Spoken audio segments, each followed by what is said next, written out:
Le pic argenté n'avait jamais été un lieu de réconfort pour moi. C'était un territoire neutre, oui, mais l'air y était toujours chargé de la prudence des loups, des murmures étouffés, de cette tension palpable qui précède les tempêtes. Et cette nuit-là, elle était bel et bien là, cette tempête, juste sous ma peau, agitée comme un nid de vipères. J'ai senti sa présence avant même de le voir, une secousse ancienne dans mes entrailles, un écho lointain de ce qui fut. Julien, mon ex-alpha. Ou plutôt, alpha qui m'avait brisé, sans se soucier du fracas. J'étais là, au milieu de la foule fourmillante d'alpha et de délégations, sous une pleine lune si éclatante qu'elle peignait les sommets d'une couleur d'os presque irréelle. La main de Pierre était fermement posée sur le bas de mon dos, un ancrage silencieux dans ce tourbillon. Un roc, il était ma force, mon refuge, ma nouvelle aube, un soleil qui se levait après une nuit sans fin. Et pourtant, un frisson glacé me parcourut l'échine quand je l'ai aperçu. Julien. Il émergeait des ombres des grands cèdres, comme un spectre tout droit sorti de mes cauchemars les plus sombres. Il portait ce même manteau sombre, lourd de fourrure, qui semblait absorber toute la lumière, toute la joie, tout ce qui pouvait être doux dans le monde. Ses cheveux noirs indisciplinés retombaient sur son front. Et ses yeux d'un bleu perçant autrefois, brûlaient maintenant d'un mélange de rage et d'un autre sentiment, un regret que je ne pouvais pas tout à fait déchiffrer. Un océan de tempête, c'était la première fois que je le revoyais depuis... Non, ne nous précipitons pas. La dernière fois que nos chemins s'étaient croisés, c'était de la nuit où il m'avait rejeté. Il y a des mois de cela, des vies entières. Ce qui me frappa le plus, c'était son regard. Il balaya la foule, dominateur, comme à son habitude, et s'arrêta. Sur moi. L'air devint plus épais, lourd de poussière et de souvenirs qui remontaient à la surface comme des bulles. J'ai vu ses pupilles se dilater à l'instant où il réalisa. Pas seulement que j'étais là, debout, vivante, mais que la rondeur sous ma robe argentée n'était pas l'effet d'une coïncidence ou d'un tissu habilement drapé. Mon ventre, ma fille, l'enfant que je portais, et l'odeur du loup en moi et de cette petite vie grandissante, elle ne pouvait tromper personne, mais elle portait la marque de Pierre. Pas la sienne, ce lien irréfutable, ce sceau de son propre échec. Un éclair de douleur traversa son visage, si fugace que j'ai presque douté de l'avoir vu. Mais son loup intérieur, je le sentais, hurlait à la mort. Ce n'était pas mon problème, n'est-ce pas? Pourtant, une pointe de tristesse s'est nichée dans mon propre cœur, une tristesse pour l'homme qu'il avait été, pour l'homme qu'il aurait pu être. Pour nous, je me souviens de l'avoir vu pâlir, ses poings serrés si fort que je pouvais presque imaginer ses griffes s'allonger, prêtes à déchirer l'air, la terre, le ciel, et peut-être même lui-même. Sophie, sa nouvelle compagne, une femme à la beauté tranchante et à l'ambition palpable, s'accrochait à son bras, mais il ne la voyait plus. Ses yeux étaient rivés sur moi, sur ce ventre qui était le signe de notre rupture définitive, de sa propre erreur, de son orgueil. Comment j'en étais arrivé là? Auprès de Pierre, rayonnante, portant son enfant, tandis que Julien était de l'autre côté de l'arène, transpercé par l'évidence de ce qu'il avait perdu. Il faut remonter le temps, je crois, ou peut-être plutôt fouiller dans les débris de ma mémoire, des éclats qui parfois brillent encore trop fort, d'autres fois sont recouverts de poussière. J'étais Luna, ou du moins je le croyais. La déesse lunaire nous avait unis, du moins. C'est ce que tout le monde disait, ce que j'avais ressenti au plus profond de moi. René. Non, Julien. Ça me prend encore du temps pour ne plus écorcher son nom. Julien et moi. La forêt des Chuchotis, près de la source de l'Essonne, était notre royaume, et j'étais censé être sa compagne pour toujours. Une compagne, c'est un mot si fade comparé à ce que je ressentais. Une âme, un écho, une moitié de ma propre force. Et puis, les murmures ont commencé. Ces petites chuchotis venimeux qui s'insinuent partout, qui érodent la confiance comme une pluie acide. Elle est faible. Elle n'est pas faite pour être Luna. Elle ne donnera pas d'héritier à la meute. Des mensonges, des jalousies, des graines de discorde semées par des gens qui voulaient ma place, ma vie, mon lien avec Julien. Des mois durant, j'ai vu le doute s'installer dans les yeux de Julien, puis la conviction. Ses yeux perçants, qui une fois me regardaient comme si j'avais créé la lune, commençaient à me transpercer d'un regard froid et accusateur. Ce soir-là, sous la pleine lune, la même lune qui m'avait uni à lui, il se tenait là, dans cette clairière ancestrale de la forêt des chuchotis. Ses épaules larges étaient tendues. Le manteau de fourrure pesait sur lui comme un fardeau, ou peut-être une armure. Mon corps tremblait, pas de froid, mais du vacarme qui faisait rage dans ma poitrine. Mes cheveux blonds, que d'anciens souvenirs me disent donc qu'il aimait laisser courir sous ses doigts, tombaient sur mon dos comme une cascade dorée. Mes yeux, autrefois si remplis d'adoration pour lui, brûlaient de larmes ravalées. « Tu m'as trahi », grogna-t-il, sa voix bassarde et gutturale, l'écho du loup en lui se répercutant dans la nuit. Ses mains étaient serrées en poing, ses griffes menaçantes, comme s'il était prêt à attaquer. Les anciens disent qu'on t'a vu avec des étrangers, complotant contre la meute. Et maintenant, c'est de stérilité. C'est un signe, Marie. Tu n'es pas assez forte pour cette vie. Chaque mot était un couteau, tournant dans une plaie invisible. Mon cœur s'est brisé, oui, mais je crois que mon âme a saigné bien avant, longtemps avant qu'il ne prononce ces mots. « Julien, s'il te plaît », ai-je murmuré, ma voix se brisant comme du verre fragile. Je me suis avancé, ma main tendue vers son bras. J'ai senti la chaleur de sa peau à travers sa chemise. Cette chaleur qui, il y a si longtemps, mettait le feu à mon être tout entier et maintenant ne me laissait qu'un vide brûlant. Ce sont des mensonges. Je t'ai tout donné, à toi, à cette meute. Mon amour, ma loyauté. Tout était pour toi. Nous pouvons réessayer. La déesse lunaire, assez. Il s'est reculé de mon contact, comme si ma peau le brûlait. Ses yeux ont flashé d'une lumière dorée, celle de son loup. Le rejet m'a frappé comme un coup physique, des vagues d'agonie déchirant notre lien. Ce lien sacré, il était censé lier nos âmes pour l'éternité. Mais Julien le tranchait délibérément, son commandement d'alpha me déchirant comme des épines. Je te rejette, Marie, comme ma Luna et ma compagne. Quitte ce territoire avant l'aube ou fais face aux conséquences. Le monde a basculé. J'ai halté, m'agrippant à ma poitrine tandis que le lien se brisait. Une douleur brûlante qui a rayonné de mon cœur jusqu'à la moindre de mes fibres, jusqu'au bout de mes orteils. C'était pire que la mort, une blessure vivante qui saignait de manière invisible.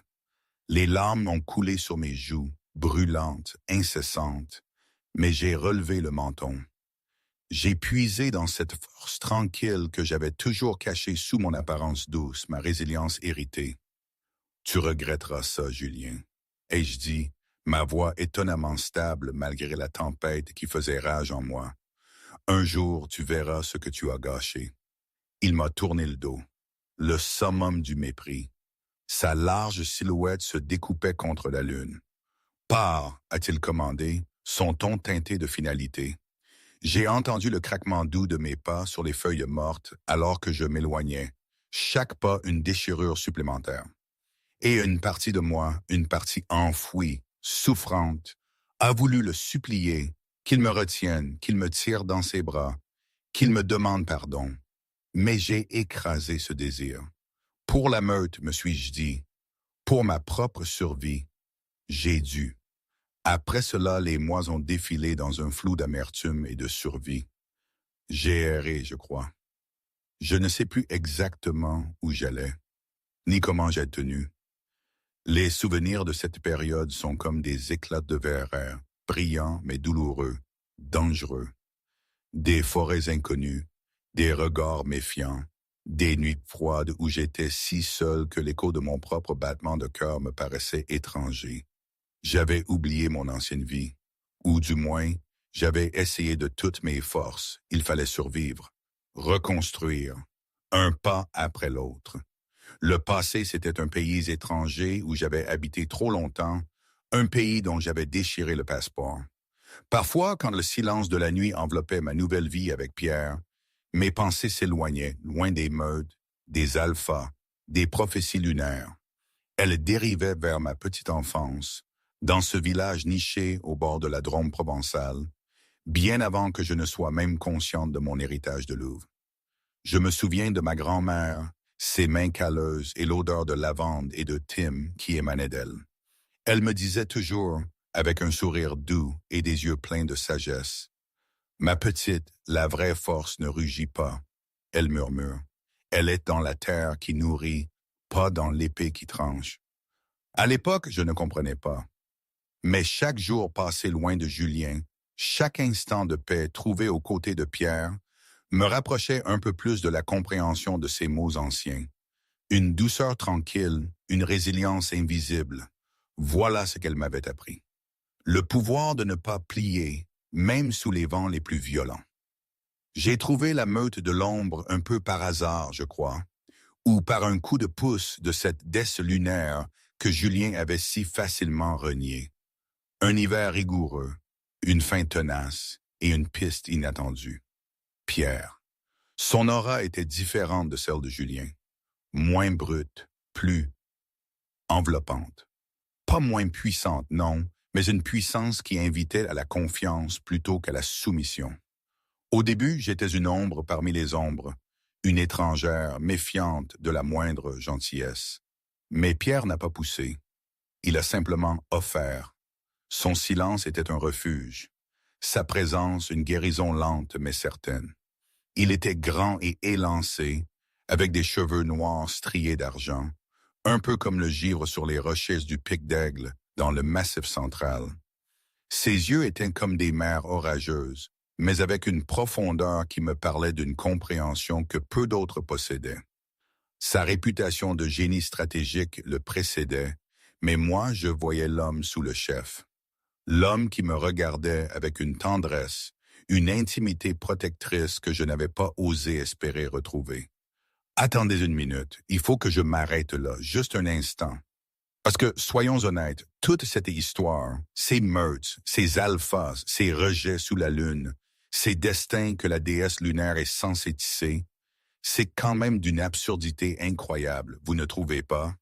Je veux dire, on parle de sentiments, d'attachement profond, et tout d'un coup, un simple « je te rejette » est censé tout balayer. Comme si on pouvait annuler l'amour d'un mot. Enfantin, déraisonnable, ridicule presque. Dans mon ancien village, on aurait dit que c'était à dormir debout. Peut-être que c'était justement ça le problème. On donnait trop de pouvoir à ces rituels, à ces superstitions. On oubliait que derrière les titres et les hurlements, il y avait juste des cœurs qui battaient, qui saignaient. Des personnes. C'est ça, le fond du problème. On se perdait dans la grandeur du rôle et on oubliait la simplicité de l'être humain, ou du loup, peu importe. Est-ce que ça vous semble moins fou maintenant? Non? Bon, retournons à mon récit. Il faut bien que je vous raconte comment tout cela a évolué ou pas. Avec Pierre, je me suis senti revivre. Il ne m'a jamais demandé d'être quelqu'un d'autre que moi-même. Il a célébré la douceur que Julien avait qualifiée de faiblesse. Il a honoré ma force intérieure, celle qui murmurait au lieu de rugir. Et au fil des mois, un amour a grandi entre nous. Un amour différent, plus calme, plus enraciné, peut-être, mais tellement plus solide. Et puis, notre enfant, un miracle, un don que Julien m'avait dit incapable de porter. Alors, quand il s'est approché de nous, au Pic argenté, je n'ai pas pu l'arrêter. Je savais que son orgueil le pousserait à le faire. « Marie », a-t-il dit, sa voix rauque, à peine capable de contenir un tremblement, mais il ne s'agissait plus de ma douleur, mais de la sienne. Je me suis tourné. Mes yeux émeraudes ont rencontré les siens sans ciller.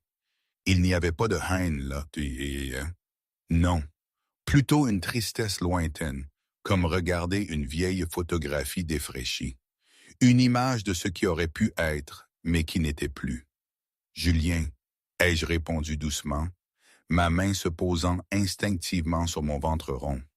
Pierre s'est raidi à mes côtés, son regard s'aiguisant en un avertissement silencieux, mais clair.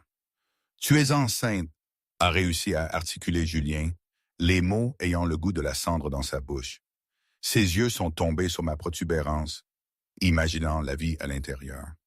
Une vie qui aurait dû être la sienne, j'imagine qu'il pensait. « Oui », ai-je dit, un petit sourire douloureux effleurant mes lèvres. Pierre et moi, nous avons trouvé quelque chose de vrai, quelque chose qui ne se brise pas. Le bras de Pierre s'est resserré autour de moi, sa voix un grondement bas. « Elle est ma Luna maintenant, Julien. Et cet enfant est l'avenir de la meute de l'ombre. » Les mots étaient un coup de poing à l'âme, je le savais. J'ai senti le monde se réduire à cet instant. La joie dans mes yeux, la protection dans la posture de Pierre, la vérité indéniable que j'avais avancée tandis que lui restait enchaîné à ses regrets. La douleur le transperçait, vive et implacable, mais en dessous, j'ai vu poindre une sorte de bonheur réticent pour moi. Il était bien trop tard, mais au fond, j'espérais qu'il comprenne. Je méritais cette paix, cet amour qui ne me demandait pas d'être autre chose que moi-même. Les alphas de toutes les régions étaient réunis sous cette pleine lune et Julien a continué de nous observer. Je n'ai pas eu besoin de lui parler pour savoir ce qui se passait en lui à ce moment-là.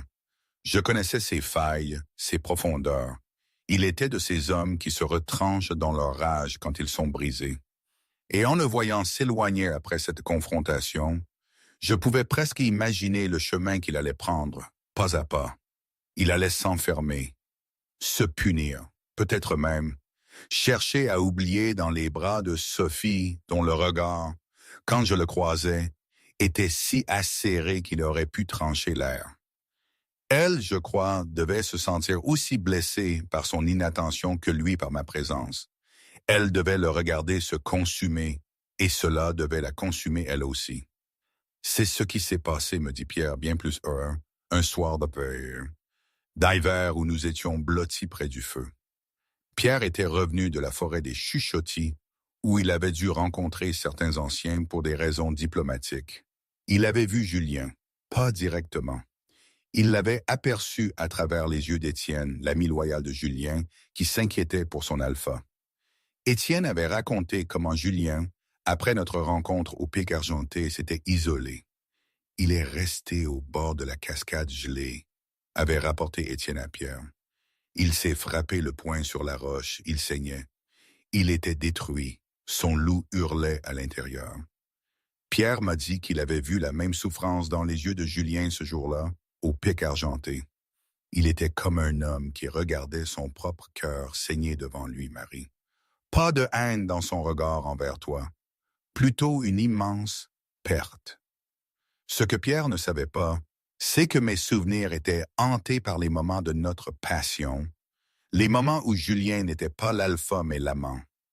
Une nuit d'été, tout le monde dormait sauf les grillons et un lointain hurlement de loup. Je m'étais glissé dans ses appartements pieds nus, vêtu seulement d'une de ses vieilles chemises en lin, l'ourlet effleurant à peine mes cuisses. Je m'étais faufilé dans le lit sans un mot, à califourchon sur ses hanches alors qu'il était encore à moitié endormi. « Julien », avais-je murmuré contre sa bouche, ma voix épaissie par le sommeil et le désir. « J'ai besoin de toi. » Il m'avait retourné sous lui d'un seul mouvement, avalant mon rire surpris d'un baiser qui avait le goût de mûre et de clair de lune. Ses mains avaient erré sous la chemise, trouvant la douceur de ma peau, mes tétons durcis, la chaleur glissante entre mes cuisses, déjà prête pour lui. Je m'étais cambré si magnifiquement quand il avait poussé 2 doigts en moi, les recourbant juste comme j'aimais, le regardant les yeux mi-clos et mes lèvres entr'ouvertes sur un gémissement tremblant. « Tu es à moi », avait-il grogné contre ma gorge, mordillant l'endroit où il m'avait marqué des mois plus tôt. « Toujours », avais-je haleté, mes ongles raclant son dos assez fort pour y laisser des traces. « Toujours tienne. » Il m'avait prise lentement cette nuit-là, agonisante lentement, jusqu'à ce que je le supplie, jusqu'à ce que des larmes de plaisir coulent des coins de mes yeux, jusqu'à ce que je me brise autour de lui si fort que mes cuisses avaient tremblé pendant de longues minutes après. Puis il m'avait tenu à travers les secousses, embrassant chaque centimètre de ma peau humide, murmurant à quel point j'étais parfaite, à quel point il aurait brûlé le monde entier avant de me laisser partir. Cette mémoire était un verre brisé dans mon gosier maintenant. Il ne buvait pas, me dit Pierre, il ne dormait pas. Il s'entraînait jusqu'à l'épuisement. Il s'enfonçait dans la forêt pour chasser sans relâche, son loup déchirant les bois avec une grâce sauvage. Mais même l'adrénaline de la traque ne pouvait noyer l'écho de mon absence. Des murmures lui parvenaient de temps en temps. Marie avait disparu dans les terres sauvages. Peut-être rejoignait-elle une meute de solitaires, ou bien elle s'était fondue dans la société humaine. Il se disait qu'il s'en fichait, jusqu'à cette nuit du sommet lunaire. Alors que je me tenais à l'écart avec Pierre, au début de la soirée, nos mains liées, j'ai vu Julien s'approcher. Cette fois-ci, ce n'était pas un simple regard. C'était une nécessité. « Marie », a-t-il dit. Je me souviens de son regard, non pas haineux, mais perdu, comme s'il cherchait une île dans une mer de désespoir. J'ai répondu avec cette tranquillité que je m'étais forgée, cette carapace qui me protégeait. « Oui », ai-je dit quand il a commenté ma grossesse. Pierre et moi, nous avons trouvé quelque chose de réel, quelque chose qui ne se brise pas. C'était un coup dur, j'en étais consciente, mais c'était aussi la vérité. Quand Pierre a affirmé, d'une voix grave et protectrice, « Elle est ma Luna maintenant, Julien, et cet enfant est l'avenir de la meute de l'ombre. » J'ai senti le désespoir l'envahir. Un vertige. La joie dans mes yeux, la protection dans la posture de Pierre, c'était une réalité que Julien avait lui-même écrite. Plus tard, lors d'une pause, Pierre m'a emmené dans une alcôve isolée. Je me souviens de la douceur de ses lèvres contre les miennes, un baiser qui était à la fois tendre et fougueux. Mes mains s'étaient posées sur son dos, le tirant plus près, mon corps s'arc-boutant sous son contact. Les doigts de Pierre avaient tracé la courbe de ma poitrine à travers le tissu, provoquant un doux soupir. J'ai murmuré son nom. « Pas ici », avais-je dit, « les autres peuvent t'attendre. »« Pas ici », avait-il grogné, sa bouche traçant ma gorge, mordillant ma peau sensible où mon pouls battait la chamade. Sa main avait glissé plus bas, caressant mon ventre avec révérence avant de s'immiscer entre mes cuisses, effleurant les couches de ma robe. Ma tête était tombée en arrière, un gémissement m'échappant alors que je me rendais à lui, mes doigts s'emmêlant dans ses cheveux. Je l'ai vu, Julien. Je l'ai senti, plutôt. Il nous observait. J'ai senti son regard sur nous, et pour la première fois, ce n'était pas la peur qui me saisissait. C'était une étrange satisfaction. Pas de vengeance, non. Simplement la confirmation qu'il voyait ce que j'avais trouvé, ce que j'avais mérité, ce que j'avais bâti. La tristesse me submergeait par vagues, une douleur vive et crue, mais me voir heureuse, vraiment heureuse, a dû lui faire naître un sourire doux amer dans l'obscurité. J'avais rené des cendres dans lesquelles il m'avait laissé. Pourtant, je savais qu'en lui un feu s'était rallumé. Il ne pouvait pas me laisser partir, pas sans se battre pour ce qui avait été sien. Mais comment, alors que je portais l'héritier d'un autre alpha, c'était le tourment qu'il devait vivre. Julien, je crois, est resté planté au bord de la clairière du sommet, bien après que Pierre et moi ne soyons retournés parmi la foule. L'air nocturne devait lui sembler plus froid maintenant, plus vif contre sa peau, comme si la lune elle-même lui avait tourné le dos. Il devait encore sentir le fantôme de mon odeur sur le vent, le jasmin et la pluie chaude, et quelque chose de nouveau, quelque chose de doux et laiteux qui appartenait à l'enfant qui grandissait en moi. L'enfant d'un autre homme, l'enfant de Pierre. Son loup devait griffer l'intérieur de ses côtes, grognant, exigeant qu'il nous poursuive, qu'il arrache la gorge de Pierre, qu'il me traîne de force jusqu'à la tanière qui portait encore la faible trace de mon passage dans les fourrures. Mais l'homme en lui, l'homme brisé et vide, devait savoir qu'il n'en avait plus le droit. Il s'est détourné aveuglément et s'est enfoncé plus profondément dans les sentiers ombragés qui serpentaient entre les cèdres anciens, loin des feux de joie, des rires et de la politique d'émeute. Ses bottes écrasaient les aiguilles de pin dans la terre à chaque pas furieux.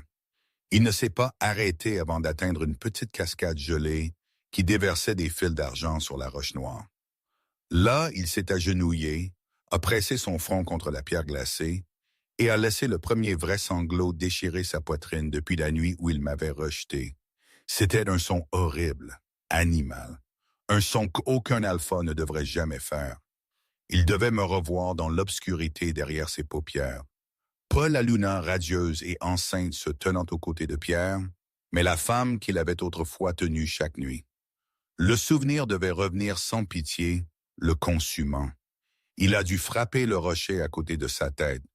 Une fois, deux fois, sa peau devait se déchirer. Du sang devait s'égoutter, sombre, sur la terre gelée. Il ne devait pas sentir la douleur. Il ne devait sentir que l'absence. Quand il est finalement rentré aux loges d'invités, Sophie l'attendait, me raconta Étienne. Elle était allongée sur son lit, comme une panthère en chaleur. Sa robe de soie noire s'ouvrait juste assez pour révéler la longue ligne dorée de sa cuisse, la courbe de sa poitrine.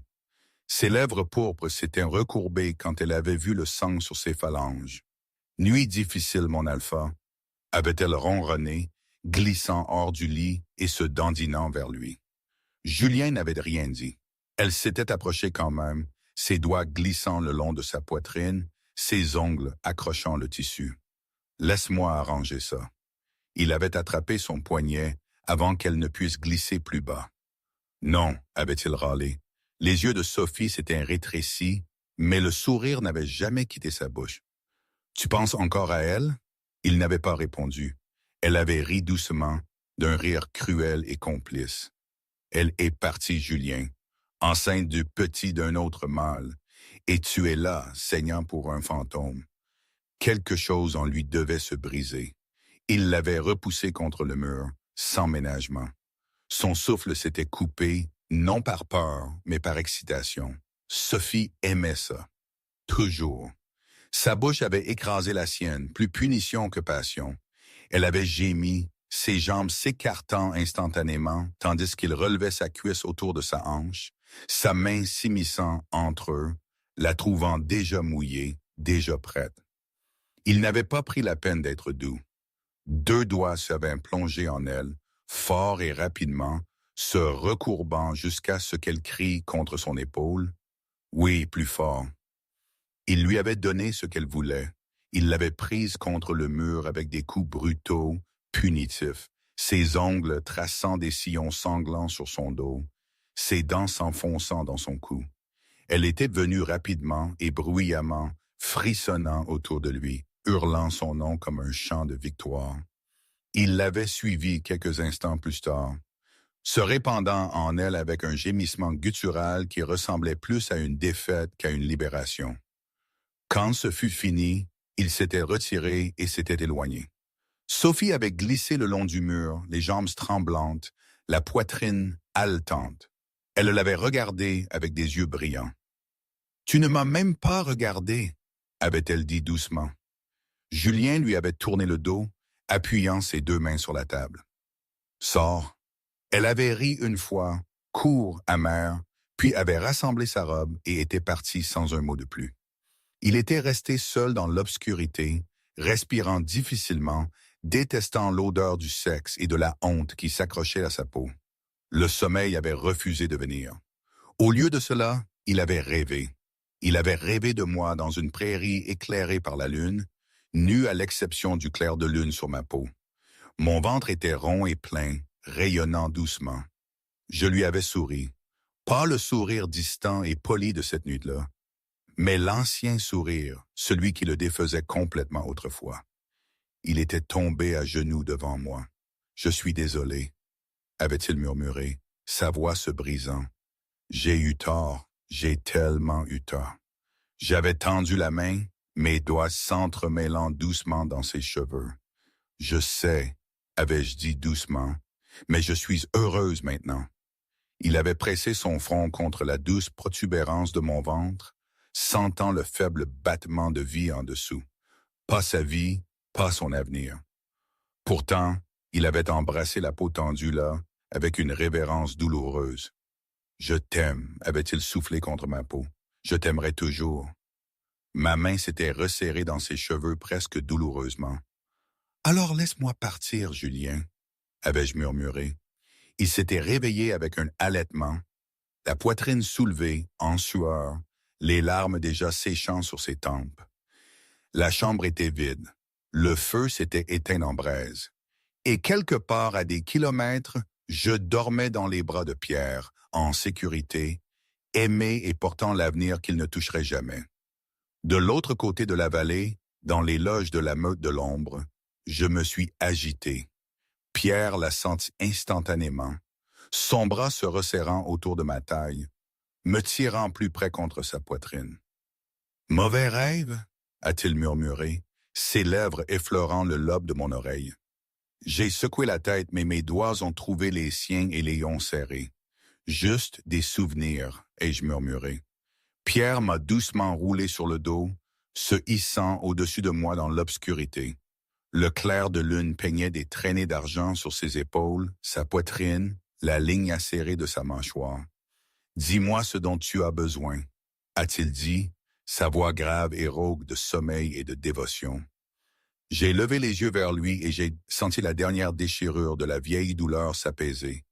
J'ai tendu la main, caressant son visage. « Fais-moi tout oublier, sauf l'instant présent », ai-je soufflé. Les yeux de Pierre se sont obscurcis de désir et de tendresse à part égale. Il m'a embrassé lentement, si lentement, sa langue caressant la mienne, comme s'il mémorisait chaque saveur. Sa main a glissé le long de mon corps, avec révérence sur la courbe pleine de mes seins, la rondeur lourde de mon ventre, jusqu'à atteindre les doux boucles entre mes cuisses. J'étais déjà mouillé pour lui, toujours si prête. Il a gémi contre ma bouche quand ses doigts se sont glissés à travers mes replis, encerclant mon intimité avec une pression légère qui a fait tressaillir mes hanches. « Marie, je suis là pour toi », a-t-il promis, sa voix brisée, toujours là pour toi. Il s'est déplacé le long de mon corps, embrassant chaque centimètre de peau qu'il traversait, s'attardant sur les endroits qui me faisaient trembler. Quand il s'est positionné entre mes cuisses, il a drapé mes jambes sur ses larges épaules et a levé les yeux vers moi avec des pupilles devenues argent pur. « Magnifique », a-t-il grogné, « chaque parcelle de toi. » Puis sa bouche était sur moi, lente, dévouée, dévastatrice. Il m'a léché comme si j'étais la seule chose qui importait au monde. De longs traits tirés, puis des cercles serrés autour de mon poing sensible, puis suçant doucement jusqu'à ce que je me tortille, les doigts émêlés dans ses cheveux, le suppliant. Quand je suis venu, c'était calme, intense, tout mon corps se cambrant du lit, alors que le plaisir me traversait par vagues profondes, infinies. Pierre n'a pas arrêté avant que le dernier frisson ne s'estompe. Ce n'est qu'alors qu'il est remonté, m'embrassant à travers les secousses, me laissant goûter ma propre essence sur sa langue. Il est entré en moi avec soin, lentement, regardant mon visage tout le temps, vérifiant le moindre inconfort. Il n'y en avait aucun, seulement le besoin, seulement l'amour. Ils se sont déplacés ensemble en rythme parfait, profond et langoureux, chaque poussée un serment. Sa main caressait mon ventre avec protection, même lorsque ses hanches roulaient en cercles lents et sinueux qui me faisaient haleter contre sa gorge. « Je t'aime », a-t-il murmuré contre mes lèvres. Vous deux, mes bras se sont enroulés autour de son cou, des larmes s'échappant. Pas de douleur, mais de la douceur écrasante d'être désiré si complètement. « Je t'aime aussi », ai-je soufflé, tellement. Quand ils sont venus, ce fut ensemble, calme, bouleversant, parfait. Après, Pierre m'a blotti contre sa poitrine. Une main posée sur mon ventre, sentant les minuscules battements de notre enfant. J'ai souri dans l'obscurité, endormi et en sécurité. Et quelque part au loin, Julien était éveillé, fixant le plafond, écoutant l'écho vide de son propre cœur, se demandant comment un homme pouvait tout perdre et continuer à respirer. Julien, je pense qu'il n'est pas retourné à la loge cette nuit-là. Il est resté près de la cascade gelée jusqu'à ce que la lune descende et que les premiers doigts gris de l'aube traversent son épin. Le froid lui avait longtemps pénétré les os, mais il devait l'accueillir. N'importe quoi pour amortir le fournaise de regret qui brûlait encore sous ses côtes. Quand il est finalement revenu sur le terrain du sommet, le monde s'éveillait. Des serviteurs portaient des plateaux de thé fumant. Des alphas en beaux manteaux se saluaient avec des sourires prudents. Quelque part, un joueur de loth accordait des cordes pour les cérémonies du matin.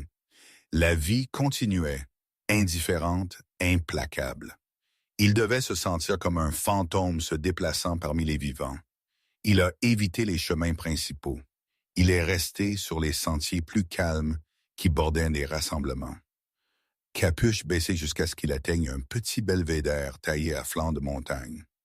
De là, il pouvait voir les bannières de la meute de l'ombre flotter en argent et Bleu Nuit en dessous. Il pouvait voir la large tente où Pierre et moi nous étions retirés. Il s'est dit qu'il ne regarderait qu'un instant. Il est resté bien plus longtemps que cela. Le rabat de la tente s'est ouvert. Je suis sorti la première. J'avais enfilé une robe plus simple, vert forêt profond. Le tissu doux et fluide se rassemblait doucement sous ma poitrine, drapant avec amour la rondeur de mon ventre. Un épais châle de laine crème reposait sur mes épaules. Mes cheveux blonds étaient tressés lâchement, des mèches s'échappant pour capter la pâle lumière du matin. Je paraissais paisible, pas fragile, pas brisé, paisible. Pierre est apparu derrière moi un instant plus tard. Il portait un manteau de fourrure d'une main et une tasse fumante de l'autre. Sans un mot, il a drapé le manteau sur mes épaules, puis a pressé la tasse dans mes paumes, repliant mes doigts autour d'elle afin que je ressente la chaleur à travers mes gants. J'ai souri en le regardant, un sourire discret, intime, le genre de sourire qui n'appartient qu'à deux personnes qui ont déjà partagé 1000 matins paisibles. Pierre s'est penché et a effleuré un baiser sur ma tempe. Pas possessif, pas théâtral, juste tendre.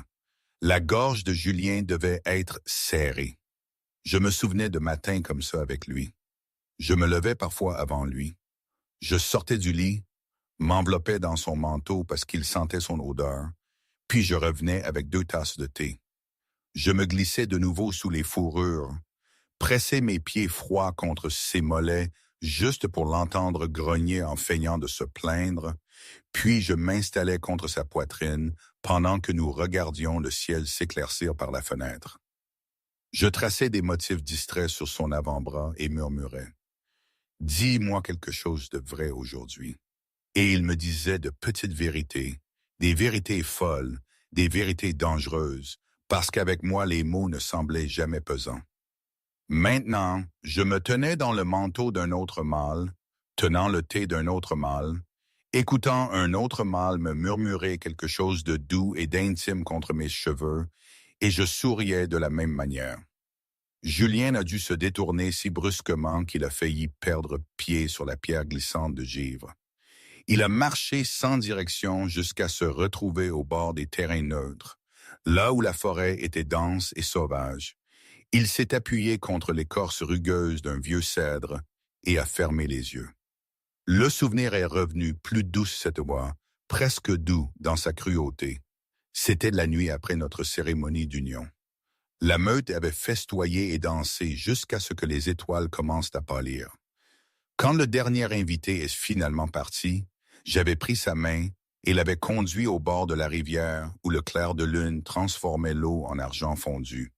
J'avais retiré mes chaussures et étais entré, riant quand le froid m'avait fait haleter. Puis je m'étais tourné, lui tendant les 2 mains, et j'avais dit « Viens nager avec moi, Alpha. Je veux sentir ton cœur contre le mien sous les étoiles. » Il s'était déshabillé sans hésitation et m'avait suivi dans le courant. Nous n'avions pas fait l'amour cette nuit-là. Pas de la manière frénétique et possessive que tout le monde attendait. Au lieu de cela, nous avions flotté ensemble, mes jambes lâchement enroulées autour de sa taille, mes bras autour de son cou, nos fronts pressés l'un contre l'autre, tandis que la rivière nous emportait en lent cercle. « Je n'ai pas peur de l'éternité avec toi », lui avais-je murmuré contre ses lèvres. Il avait répondu, « Je ferai en sorte que l'éternité soit synonyme de sécurité. » Il l'avait pensé. Il l'avait vraiment pensé. Maintenant, la rivière coulait encore quelque part au loin. Mais la fille qui lui avait autrefois fait confiance pour l'éternité était partie. Julien devait ouvrir les yeux et regarder ses mains. Elles tremblaient. Il devait penser au rire cruel de Sophie la nuit précédente. Il devait penser à la façon dont il avait utilisé son corps comme une arme contre sa propre culpabilité. Il devait penser à quel point cela l'avait laissé vide. Et pour la première fois depuis le rejet, quelque chose devait se fissurer en lui. Pas de la colère, pas de la jalousie, mais quelque chose de plus calme et de bien plus dangereux. Le chagrin. Un chagrin pur, profond jusqu'à l'os. Il a dû glisser le long du tronc de l'arbre jusqu'à s'asseoir sur la terre froide, les genoux relevés, les avant-bras reposant dessus. Il a dû presser les talons de ses mains sur ses yeux jusqu'à ce que des couleurs éclatent derrière l'obscurité. Il n'a plus pleuré. Il ne lui restait plus de larmes pour les théâtrales. Il s'est simplement assis là et s'est permis de ressentir tout le poids de ce qu'il avait détruit. De l'autre côté de la vallée, je marchais lentement aux côtés de Pierre le long d'un des sentiers les plus calmes. J'étais silencieuse depuis que nous avions quitté la tente. Pierre ne poussait jamais quand je devenais silencieuse comme ça. Il restait simplement proche, présent, stable, une ombre chaleureuse à mes côtés. Après un long moment, j'ai finalement parlé. Je l'ai vu la nuit dernière, et je dis doucement. Pas de près, juste de l'autre côté du feu. Pendant une seconde, nos regards se sont croisés. Le pas de Pierre n'a pas faibli, mais sa main a trouvé la mienne et nos doigts se sont entrelacés. « Est-ce que ça a fait mal? » a-t-il demandé. J'ai pesé la question avec soin. « Pas comme avant, » ai-je répondu. C'était plus comme appuyé sur une vieille ecchymose. On ressent l'écho de la douleur, mais la blessure elle-même est cicatrisée. Je me suis arrêté. Pierre s'est arrêté avec moi. Je me suis tourné vers lui, ma main libre reposant sur la courbe de mon ventre. J'attends toujours de le haïr, ai-je dit, presque surprise par mes propres mots. Je pensais que la haine serait plus facile, plus propre, mais la plupart du temps, je me sens juste triste pour lui, pour l'homme qu'il aurait pu être s'il n'avait pas choisi l'orgueil plutôt que l'amour. Pierre a étudié mon visage pendant un long moment, puis il a levé ma main jusqu'à ses lèvres et a pressé un baiser lent sur mes phalanges. « Tu as le plus grand cœur que j'ai jamais connu », a-t-il dit doucement. Même après tout ça, tu trouves encore de la place pour la tristesse au lieu du venin. Ce n'est pas une faiblesse, Marie. C'est une force que la plupart des gens ne comprendront jamais. Mes yeux ont brillé. Je me suis rapproché jusqu'à ce que mon front repose contre sa poitrine. Je ne veux pas porter d'amertume dans la vie de notre fille, ai-je murmuré. Je veux qu'elle grandisse en sachant que l'amour n'a pas à faire souffrir. Pierre m'a serré dans ses bras, avec précaution, protecteur, une paume caressant l'arrière de ma tête. « Alors c'est ce qu'elle saura », a-t-il murmuré dans mes cheveux. « Parce que tu es sa mère, et je passerai chaque jour à m'assurer qu'aucun de vous n'aura jamais à douter de votre sécurité avec moi. » J'ai poussé un soupir tremblant, mi-rire, mi-sanglot. J'ai penché la tête en arrière pour pouvoir le regarder. « Je t'aime, » ai-je dit, simplement et sûrement. J'aime la façon dont tu me vois, tout entière, même les parties qui me font encore mal. Le regard de Pierre s'est adouci jusqu'à ressembler à la lumière du soleil perçant les nuages. J'aime chaque partie, a-t-il répondu. Les parties qui font mal, les parties qui guérissent, les parties qui me sourient comme si j'avais suspendu la lune. Tout cela. Il s'est penché et m'a embrassé, lentement, tendrement, rempli de promesses silencieuses. Quand nous nous sommes séparés, J'ai posé ma joue contre les battements de son cœur et j'ai souri dans la douce laine de sa tunique. C'était un petit sourire, mais il était réel. Et quelque part de l'autre côté de la montagne, Julien s'est relevé de la terre froide, a brossé les aiguilles de pin de son manteau et a commencé la longue marche de retour vers son peuple. Il ne savait pas ce qui allait suivre. Il ne savait pas si le pardon était même possible, que ce soit pour moi de le donner ou pour lui de le recevoir. Mais pour la première fois depuis des mois, il a senti la plus minuscule étincelle de quelque chose d'autre que la rage ou le désespoir, quelque chose qui ressemblait dangereusement à l'espoir. Et cela le terrifiait, parce que l'espoir signifiait la possibilité, et la possibilité signifiait qu'il devrait peut-être encore affronter le désastre qu'il avait créé. Julien n'a parlé à personne pendant le reste de cette matinée. Il s'est déplacé à travers le sommet comme une fumée. Présent mais intouchable, hochant la tête quand le protocole l'exigeait, offrant des mots brefs quand un alpha ou un ancien l'approchait, puis s'éclipsant avant que la conversation ne puisse s'approfondir. Son loup arpentait sans relâche sous sa peau, les griffes égratignant les limites du contrôle, mais il maintenait la bête en laisse à peine. À la mi-journée, les feux du conseil furent à nouveau allumés. Les règles des terres neutres exigeaient que tous les alphas assistent à au moins une session conjointe avant la clôture du sommet. Julien a pris sa place sur le banc de pierre surélevé réservé à la délégation de la forêt des chuchotis. Sophie était assise à ses côtés, la posture parfaite, le sourire acéré. Elle sentait légèrement l'amertume de la nuit dernière et le parfum qu'elle portait toujours pour la masquer. Il ne l'a pas regardée. De l'autre côté du large cercle de lumière du feu se trouvait Pierre. Et à côté de Pierre, moi. J'avais enfilé une cape plus chaude contre le vent qui montait, de la laine indigo profond bordée de renard argenté. Mes mains reposaient légèrement sur mon ventre dans une courbe protectrice inconsciente. De temps en temps, je bougeais et le regard de Pierre se tournait immédiatement vers moi, vérifiant, rassurant, prêt. C'était le plus petit des gestes, et pourtant il devait transpercer Julien plus profondément que n'importe quelle lame ne l'avait jamais fait. La session a commencé par les différents frontaliers. Les voix montaient, puis redescendaient. Les accusations s'échangeaient comme de la monnaie. Julien a parlé 2 fois, une fois pour défendre un passage de rivière contesté, une fois pour contester une revendication sur des terrains de chasse. Son ton était comme de l'acier froid, précis, inflexible. Personne n'aurait deviné qu'à l'intérieur de sa poitrine, quelque chose se déchirait silencieusement. Puis le sujet a viré aux alliances. Un ancien de la meute du Nord s'est levé et a proposé un pacte formel entre les chuchotis et la meute de l'ombre. Les solitaires de l'Est deviennent plus audacieux, a dit le vieux loup, d'une voix rauque. Ils ne respectent ni les lignées ni les frontières. Un front uni nous servirait tous. Des murmures ont parcouru le rassemblement. Pierre a incliné la tête en signe d'acquiescement. La meute de l'ombre est ouverte à la discussion, a-t-il dit calmement. Mais tout pacte doit être construit sur un respect mutuel, pas sur une obligation. Les regards se sont tournés vers Julien. Il a ressenti chaque regard comme un poids.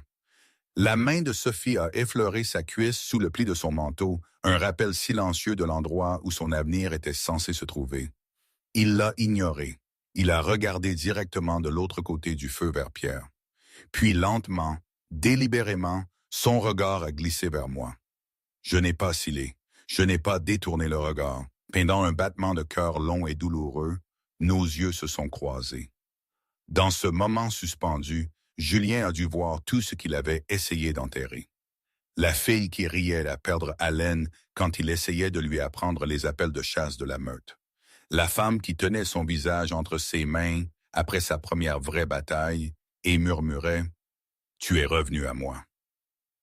La compagne qui s'endormait, la joue pressée contre son cœur, faisant confiance qu'il battrait encore pour elle le matin. Et il a vu la femme que j'étais devenue, plus calme, plus forte, portant une vie qui n'était pas la sienne, debout aux côtés d'un homme qui ne m'avait jamais fait douter de ma valeur. La douleur était exquise, Pas l'éclair chaud de la jalousie, pas la douleur sourde du regret. C'était quelque chose de plus vif, plus clair, presque révérencieux. C'était la douleur de voir enfin clairement. Il a dû arracher son regard avant que quiconque ne puisse lire la fracture dans son expression. Je considérerais la proposition, a-t-il dit, d'une voix basse et rauque. Les chuchottis n'entrent pas dans les alliances à la légère. L'ancien a hoché la tête, satisfait pour l'instant. La session s'est éternisée. Quand elle a finalement pris fin, les alphas se sont levés. Des groupes se sont formés. Les conversations se sont divisées en petits feux. Julien s'est levé, avec l'intention de partir immédiatement. Mais j'ai bougé en premier. Je me suis levé avec précaution, acceptant la main ferme de Pierre. Puis, sans hésitation, je me suis dirigé droit vers Julien. Le silence s'est fait dans la clairière. Sophie s'est raidie à ses côtés. Les yeux de Pierre se sont rétrécis, suivant chacun de mes pas. Plusieurs loups des deux meutes ont discrètement déplacé leur poids, prêts à intervenir si nécessaire. Je me suis arrêté à 3 pas de lui, assez près pour que Julien sente mon jasmin, ma peau chaude, la douce odeur de la maternité imminente. J'ai levé les yeux vers lui, non pas avec colère, non pas avec imploration, mais avec quelque chose de bien plus dévastateur, une honnêteté calme. Julien, ai-je dit doucement. Ma voix ne portait qu'à lui et à la poignée de personnes les plus proches. Je ne suis pas ici pour me battre ou pour pardonner ou pour demander quoi que ce soit. Il ne pouvait pas parler. Sa gorge s'était nouée. J'ai continué malgré tout. J'avais juste besoin que tu me voies une fois sans la colère ou les rumeurs ou la version de moi que tu as construite dans ta tête pour justifier ce que tu as fait. J'ai posé une main légèrement sur mon ventre. C'est ma vie maintenant, la vie de ma fille, et elle est bonne. Elle est sûre. Elle est aimée. Chaque mot a atterri comme un doux marteau contre la pierre. Je ne te hais pas, ai-je dit. Je l'ai fait pendant un moment. Mais la haine est lourde et je refuse de la porter plus longtemps. J'espère qu'un jour tu trouveras un moyen de déposer tout le poids que tu portes encore. J'ai fait une pause, puis, presque gentiment, tu étais mon premier tout. Cela ne disparaît pas, mais cela ne me possède plus non plus. Julien a dû sentir le moment exact où quelque chose en lui a cédé. Non pas avec fracas, mais avec le léger claquement d'une branche trop longtemps sous la neige. Il voulait me tendre la main. Il voulait tomber à genoux et supplier. Il voulait me dire qu'il comprenait maintenant. Trop tard, que j'avais toujours été la plus forte. Au lieu de cela, il n'a réussi qu'un mot rauque. Marie. Ses yeux se sont adoucis d'une fraction. Sois gentil avec toi-même, Julien. Et je dis, pas pour moi, pour toi. Puis je me suis retourné et je suis retourné vers Pierre. Pierre m'a rencontré à mi-chemin, a passé un bras autour de mes épaules et m'a guidé vers notre peuple sans jamais regarder en arrière vers Julien. La clairière a lentement expiré. Les doigts de Sophie se sont enfoncés dans l'avant-bras de Julien. Il l'a repoussée sans la regarder. Il s'est éloigné, devant les feux, devant les loges, devant les bornes, jusqu'à atteindre le même belvédère que plus tôt ce matin-là. Cette fois, il ne s'est pas assis. Il s'est tenu au bord, regardant la vallée où les bannières de la meute de l'ombre flottaient toujours, où j'étais déjà entouré de loups qui seraient morts pour moi, et mon enfant sans y penser à 2 fois.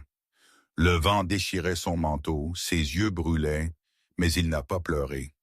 Au lieu de cela, il a senti le premier fil fragile de quelque chose de nouveau s'entrelacer à travers la ruine en lui. De la fierté, pas de la fierté en lui-même. Il n'en avait plus. De la fierté en moi, dans la façon dont je m'étais approché de lui devant chaque alpha de la région et avait dit la vérité sans trembler.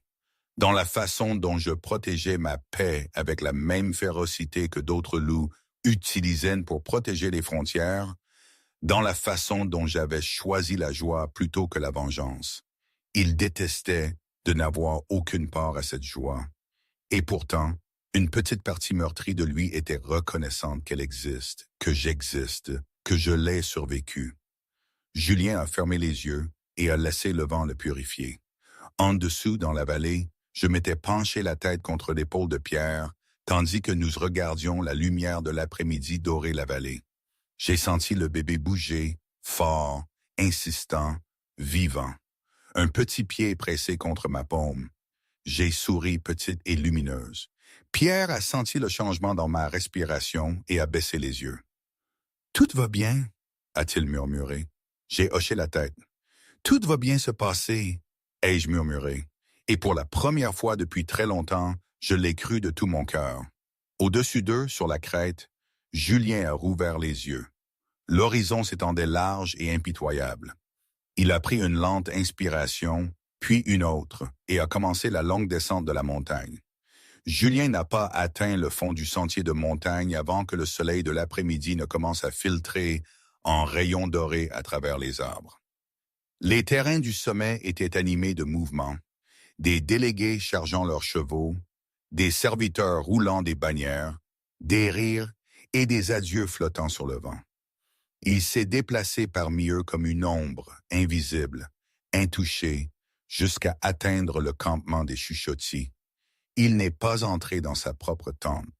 Au lieu de cela, il est passé devant le regard acéré de Sophie, devant les yeux curieux de ses propres guerriers, et a continué jusqu'à trouver le petit bosquet de méditation rarement utilisé, niché derrière la crête est.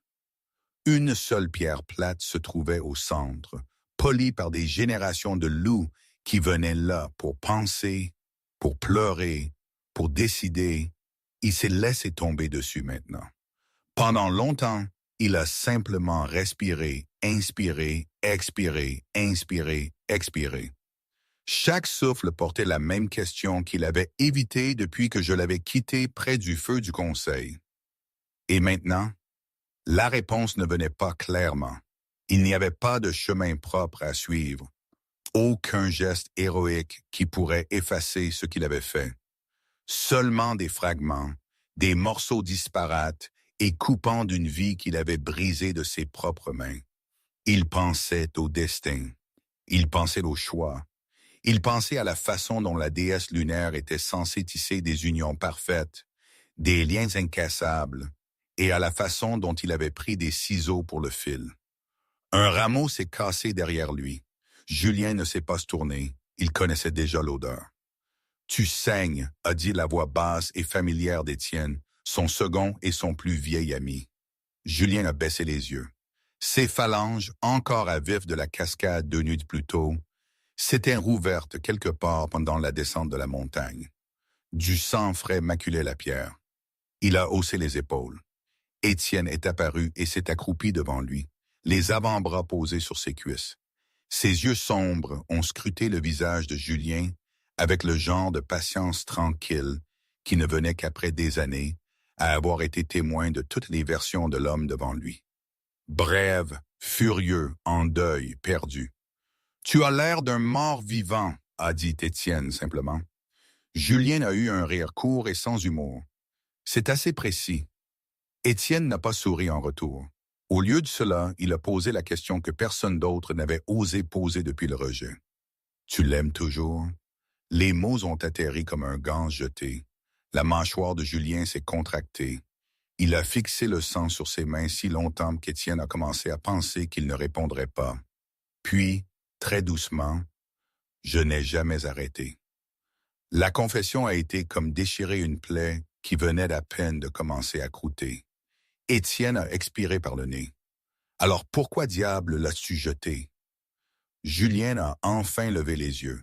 Ses yeux étaient injectés de sang, épuisés, mais clairs d'une manière qu'ils n'avaient pas été depuis des mois. Parce que je croyais protéger la meute. Il a fait une pause, goûtant l'amertume du mensonge qu'il s'était raconté si longtemps. Parce que je croyais que la force ressemblait au contrôle. Parce que j'étais terrifié que si je me laissais vulnérable, même avec elle, quelqu'un l'utiliserait contre moi, contre nous.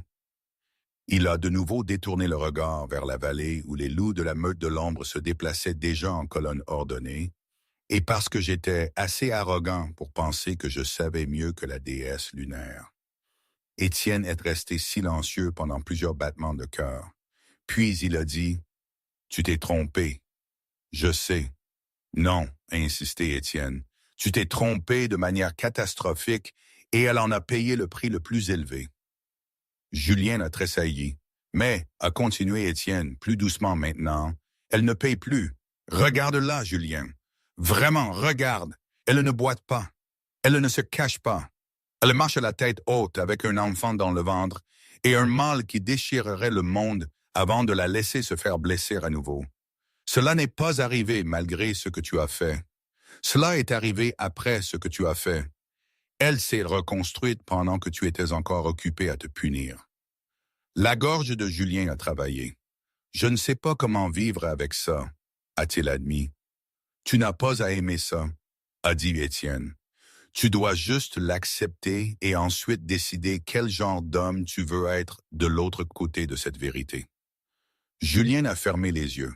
Le vent a soufflé à travers le bosquet, remuant les feuilles, portant des voix lointaines. Quelque part plus bas dans la vallée, je riais, joyeuse, sans retenue, le son flottant comme un chant d'oiseau. La poitrine de Julien s'est serrée d'une étrange chaleur douce amère. Pas de jalousie cette fois, quelque chose de plus proche de l'admiration. J'avais survécu à la pire chose qu'il aurait pu me faire. Je n'avais pas seulement survécu, j'avais prospéré. Et cette réalisation brûlait plus fort et plus douloureusement que n'importe quel souvenir de leur intimité passée. Dans la vallée, je m'étais assise sur une bûche tombée au bord du sentier pendant que la caravane de la meute de l'ombre faisait les derniers préparatifs pour partir. Pierre s'était accroupi devant moi, vérifiant les sangles de ma cape d'équitation avec des doigts précautionneux. « Tu es silencieuse », a-t-il observé. J'ai penché la tête, étudiant la façon dont la lumière du soleil accrochait ses cheveux striés d'argent. J'ai parlé à Julien aujourd'hui, ai-je dit. La main de Pierre s'est immobilisée une demi-seconde avant de reprendre son travail. J'ai vu. J'ai tendu la main et j'ai touché son poignet, l'arrêtant. Je lui ai dit que je ne le haïssais pas, ai-je dit, et je le pensais, mais je lui ai aussi dit que ce que nous avons, cette vie, cet avenir, est à moi maintenant, et je ne m'excuserai pas de l'aimer. Pierre a levé les yeux vers moi, puis m'a vraiment regardé. Son regard était stable, scrutateur, rempli d'une fierté tranquille qui me serrait le cœur. « Tu n'as pas à te justifier auprès de qui que ce soit, » a-t-il dit, et encore moins auprès de moi. Je sais. J'ai souri petite et sûre. J'avais juste besoin de le dire à haute voix à quelqu'un qui comprendrait pourquoi c'était important. Pierre s'est levé, me tirant doucement sur mes pieds avec lui. Il a caressé mon visage de ses deux mains, ses pouces effleurant les pommes de mes joues. « C'est important parce que tu choisis la joie, » a-t-il murmuré. Chaque jour, même quand il serait plus facile de rester blessé. Ce genre de courage est rare, Marie, et je ne cesserai jamais de l'admirer. Mes yeux ont brillé, je me suis penché en avant jusqu'à ce que nos fronts se touchent. Je pensais autrefois que l'amour devait être bruyant, ai-je murmuré. De grands gestes, de grandes déclarations. Mais ça, j'ai pressé ma paume contre sa poitrine, sentant le battement régulier en dessous. Cette certitude tranquille que tu me donnes chaque jour, c'est la chose la plus bruyante que j'ai jamais connue. Pierre a expiré un souffle tremblant, puis il m'a embrassé. Non pas avec fureur, non pas désespérément, mais avec la révérence lente et délibérée de quelqu'un qui comprenait exactement à quel point ce moment était précieux. Quand nous nous sommes séparés, j'ai reposé ma tête contre son épaule et j'ai regardé les derniers feux du sommet s'éteindre au loin. Un petit pied a donné un coup de pied contre ma paume.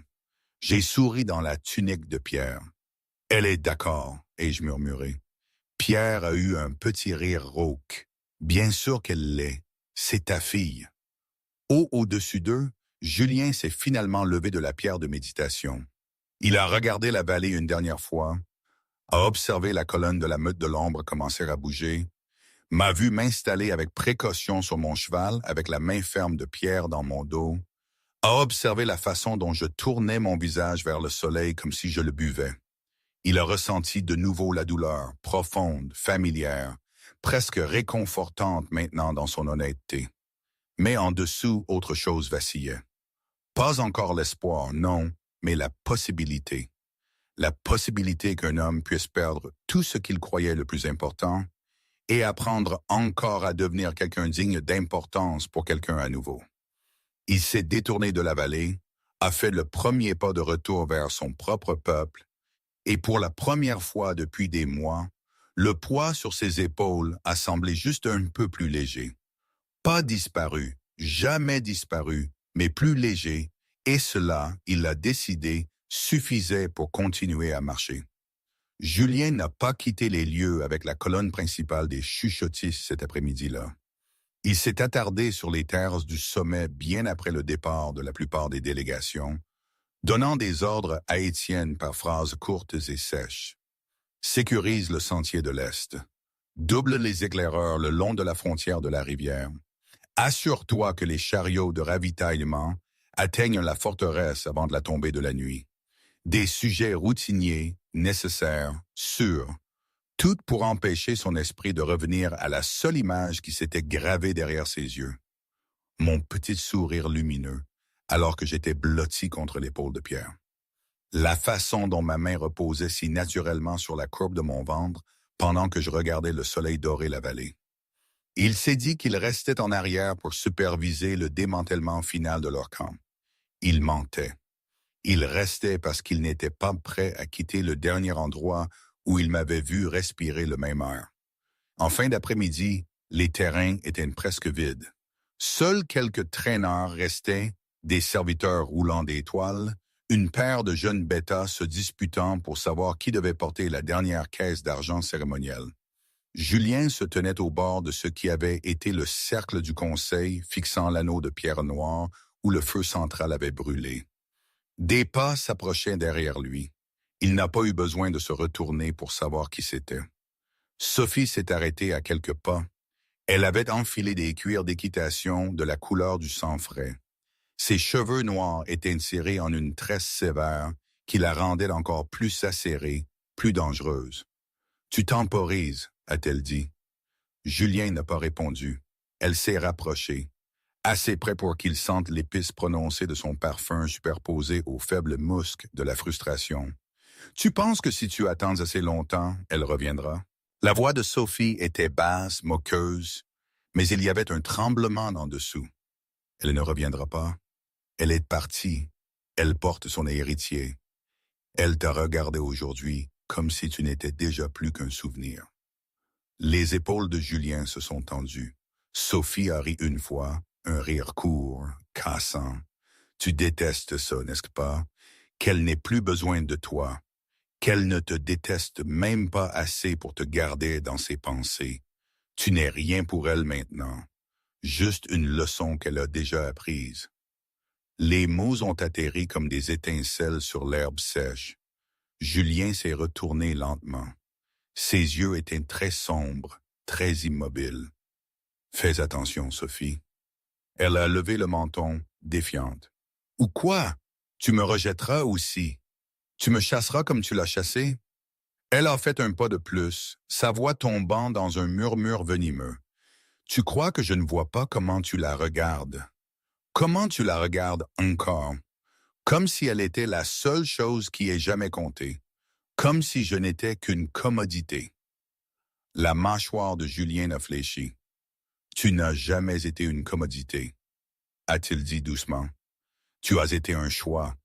Et quel terrible choix. » L'air entre eux a crépité, vif, électrique, rempli de toutes les choses qu'il n'avait jamais vraiment dites à voix haute. Les yeux de Sophie brillaient d'une lueur dangereuse, la douleur déguisée en fureur. « J'aurais pu être suffisante, » a-t-elle dit, presque trop doucement pour être entendue. « Si tu m'avais laissé. » Julien l'a regardé, vraiment regardé, et a vu la fracture qu'il avait ignorée pendant des mois. La fierté qu'elle portait comme une armure. La fin de quelque chose de permanent qu'elle déguisait dans l'ambition. La peur silencieuse qu'elle serait toujours la deuxième après un fantôme. La culpabilité s'est tordue au fond de son ventre. Mais ce n'était pas la même culpabilité qu'il ressentait pour moi. C'était plus petit, plus vif, plus immédiat. « Je suis désolé », a-t-il dit. Sophie a cligné des yeux. Il ne lui avait jamais dit ces mots auparavant. Elle a cherché la moquerie sur son visage et n'en a trouvé aucune. Pendant un moment suspendu, quelque chose de brut a vacillé sur ses traits. L'espoir peut-être, ou le chagrin, ou les deux. Puis elle l'a repoussé. « Ne sois pas désolé », a-t-elle dit froidement. « Sois fini. Sois fini avec elle dans ta tête, ou fini avec moi dans ton lit. Mais arrête d'essayer de garder les deux. » Elle a tourné les talons et s'est éloignée, le dos raide, sa tresse balançant comme un fouet. Julien l'a regardé partir. Il ne l'a pas rappelé. Au lieu de cela, il a fermé les yeux et a laissé le silence l'envahir. Et dans ce silence est venue la vague qu'il avait essayé de fuir toute la journée. La jalousie. Non pas la jalousie chaude et explosive qu'il avait ressentie au sommet quand il avait vu ma grossesse pour la première fois. C'était plus lent, plus profond, plus froid. C'était la jalousie de me voir, Marie, recevoir la sécurité qu'il m'avait promise puis voler. La jalousie de savoir que Pierre se réveillait chaque matin avec mon sourire endormi, avec ma main le cherchant à travers les fourrures, avec la merveille tranquille de sentir notre enfant bouger sous ma peau. La jalousie de comprendre trop tard que je ne lui avais jamais demandé le pouvoir ou la perfection. Je n'avais jamais demandé que la fidélité, et il m'avait trahi sur la seule chose qui comptait le plus. La douleur s'est étendue dans sa poitrine comme le givre. Il a ouvert les yeux et a regardé vers l'horizon où la colonne de la meute de l'ombre avait disparu des heures plus tôt. Quelque part sur ce sentier, je roulais à cheval aux côtés de Pierre. Quelque part sur ce sentier, je riais, où je posais ma tête sur son épaule, où je parlais doucement à la fille qui grandissait en moi. Et je faisais tout cela sans lui. La réalisation aurait dû l'écraser. Au lieu de cela, cela a fait quelque chose de pire.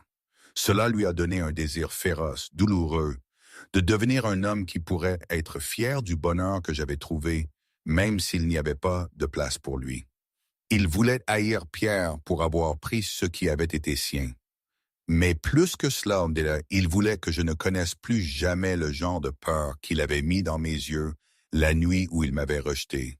Et ce désir brûlait plus fort que n'importe quelle jalousie qu'il n'ait jamais pu ressentir.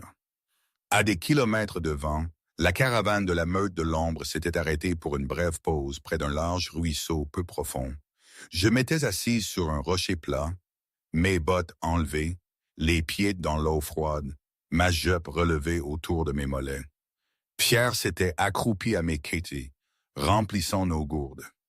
J'observais la façon dont ses épaules bougeaient sous sa tunique, la façon précautionneuse dont il gardait un œil sur moi-même lorsque ses mains étaient occupées.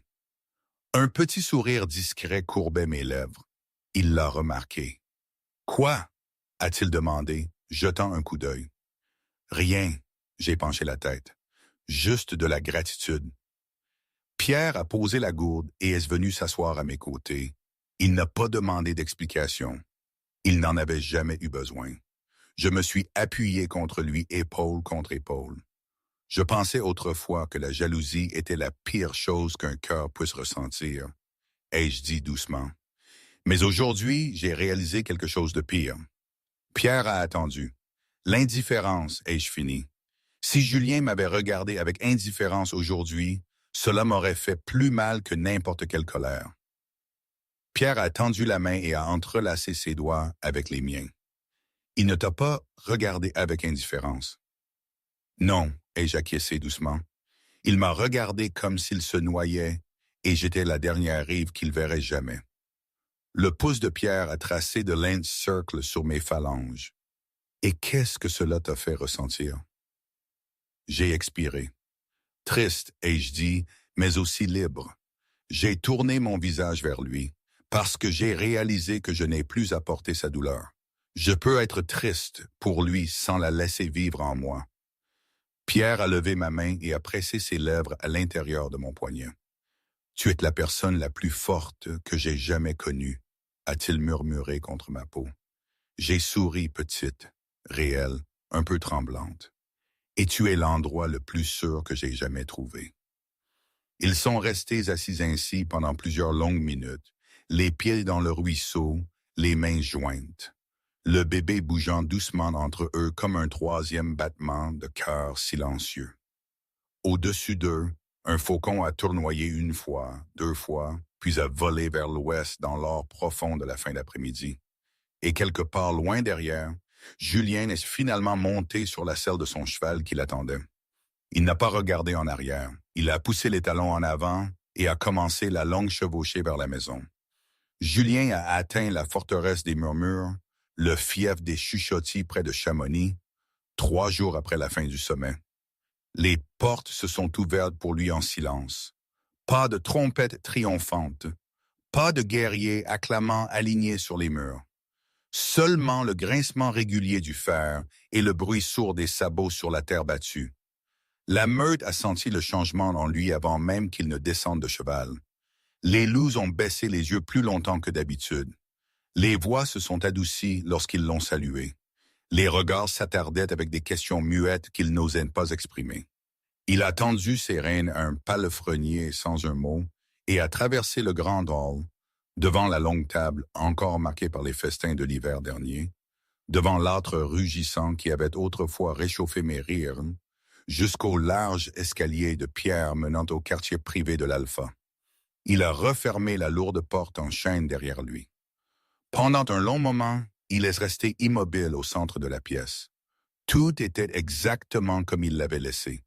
Les fourrures sur le lit portaient encore la légère empreinte de l'endroit où il avait l'habitude de s'allonger à mes côtés.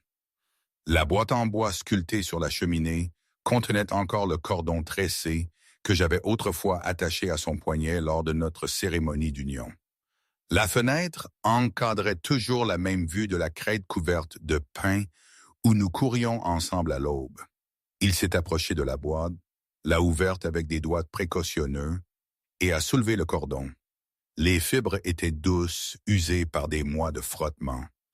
Il se souvenait de la nuit où je l'avais attaché, ma langue entre mes dents de concentration, mes yeux brillants d'une joie timide, la façon dont j'avais murmuré « Maintenant, tu portes un morceau de moi-même quand je ne suis pas à tes côtés. » Il l'avait porté fièrement jusqu'au jour où il l'avait coupé avec un poignard et l'avait jeté au feu, se disant que c'était une faiblesse de garder des rappels d'une compagne qu'il avait déjà décidé indigne. Maintenant, le cordon devait lui sembler plus lourd que n'importe quelle couronne.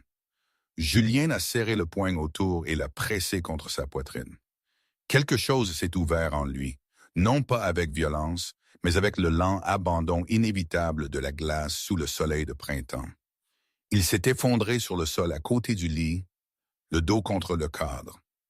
Les genoux relevés et pour la première fois depuis le rejet, il s'est permis de se souvenir sans noyer immédiatement le souvenir dans la rage ou l'alcool ou la distraction. Il s'est souvenu des petites choses, la façon dont je fredonnais des chansons sans mélodie en me brossant les cheveux. La façon dont je laissais toujours la dernière bouchée de gâteau au miel pour lui parce que je savais qu'il l'aimait plus qu'il ne l'admettait. La façon dont je pressais mes mains froides contre ses côtes au milieu de la nuit juste pour l'entendre grommeler, puis rire quand il me tirait plus près. Il s'est aussi souvenu des choses plus importantes. La nuit où je m'étais tenu entre lui et un alpha rival 2 fois ma taille, le menton haut, la voix stable. Tu ne le toucheras pas tant que je respire. Le matin où je l'avais réveillé les larmes aux yeux parce que j'avais rêvé que notre premier enfant aurait ses yeux et mon sourire. Les après-midi tranquilles où je m'asseyais à ses côtés pendant qu'il travaillait sur des cartes frontalières, ma tête sur son épaule, n'offrant aucun conseil, juste ma présence. Une présence qu'il avait prise pour du silence. Un silence qu'il avait puni. Le cordon mordait sa paume. Il n'a pas pleuré. Il s'est simplement assis là et a laissé les souvenirs le submerger comme la pluie sur la terre desséchée. Certains doux, certains amers. Tous vrais. En bas, la meute bougeait autour de lui comme l'eau autour de la pierre. Ils ont senti le changement dans l'odeur de leur alpha, toujours net de chagrin, mais plus bordé de dégoût de soi. Quelque chose avait changé, pas guéri, pas encore, mais adouci. Étienne l'a trouvé des heures plus tard. Le second s'est penché dans l'embrasure de la porte, les bras croisés, étudiant l'homme sur le sol avec le cordon tressé toujours serré dans son poing. « Tu ne bois pas », a observé Étienne. « Non, tu ne casses rien. » Julien a eu un sourire faible, fatigué. « Pas ce soir. » Étienne est entré et s'est laissé tomber pour s'asseoir contre le mur d'en face. Ils sont restés silencieux pendant un long moment. Finalement, Étienne a parlé. J'ai vu son visage quand elle t'a parlé au sommet. Elle n'avait plus peur de toi. Julien a hoché la tête une fois. C'est ce qui fait le plus mal, a-t-il dit doucement. Pas qu'elle aime quelqu'un d'autre, pas même qu'elle porte son enfant. C'est qu'elle n'a plus besoin que je sois fort pour elle. Elle a trouvé cette force ailleurs, quelque part où je lui avais dit qu'elle ne l'avait pas. Étienne a expiré lentement. Et maintenant, Julien a regardé le cordon dans sa main. Maintenant, j'apprends à vivre dans un monde où elle est heureuse sans moi, où son bonheur ne dépend pas de mes excuses ou de mes regrets ou de ma rédemption, où je ne suis plus le héros de son histoire. Il a levé les yeux vers Étienne. Et peut-être que j'apprends à être fier de cela au lieu d'en être détruit. Étienne l'a étudié un long moment, puis il a hoché la tête une fois, d'un air décisif. C'est un début. Loin au nord, dans la vallée abritée de la meute de l'ombre, je me tenais sur le large balcon de la résidence de l'Alpha. La nuit était fraîche, les étoiles brillantes contre l'obscurité veloutée. Un vent doux portait l'odeur du cèdre et de la neige des hauts sommets. Pierre est sorti derrière moi, drapant une épaisse fourrure sur mes épaules avant de m'envelopper de ses bras par derrière. Son menton reposait doucement sur le haut de ma tête. Je me suis penché en arrière contre lui, mes mains couvrant les siennes là où elle caressait mon ventre. Elle est restée calme ce soir, ai-je murmuré. Pierre a pressé un baiser sur ma tempe. Peut-être qu'elle nous écoute. J'ai souri dans l'obscurité. Je n'arrête pas de penser à quelque chose que j'ai dit à Julien. J'ai avoué doucement que je ne veux pas porter d'amertume dans sa vie, mais parfois je me demande si lui pardonner si facilement me rend faible. Les bras de Pierre se sont resserrés juste assez pour me rappeler que j'étais tenu. Lui pardonner ne le concerne pas, a-t-il dit.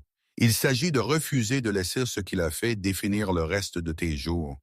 Il s'agit de choisir que ta fille grandira dans une maison où les cœurs peuvent se briser et apprendre encore à aimer.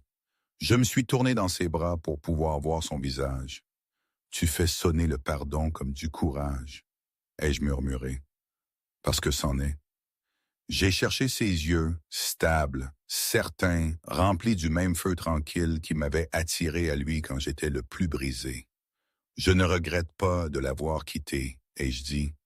Je sais, je ne regrette pas de t'avoir trouvé.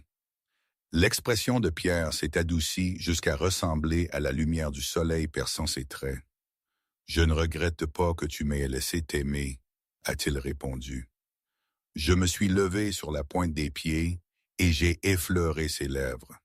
Pas une revendication, pas une demande, juste un simple et douloureux merci. Quand je me suis reposé, j'ai posé mon front contre sa poitrine.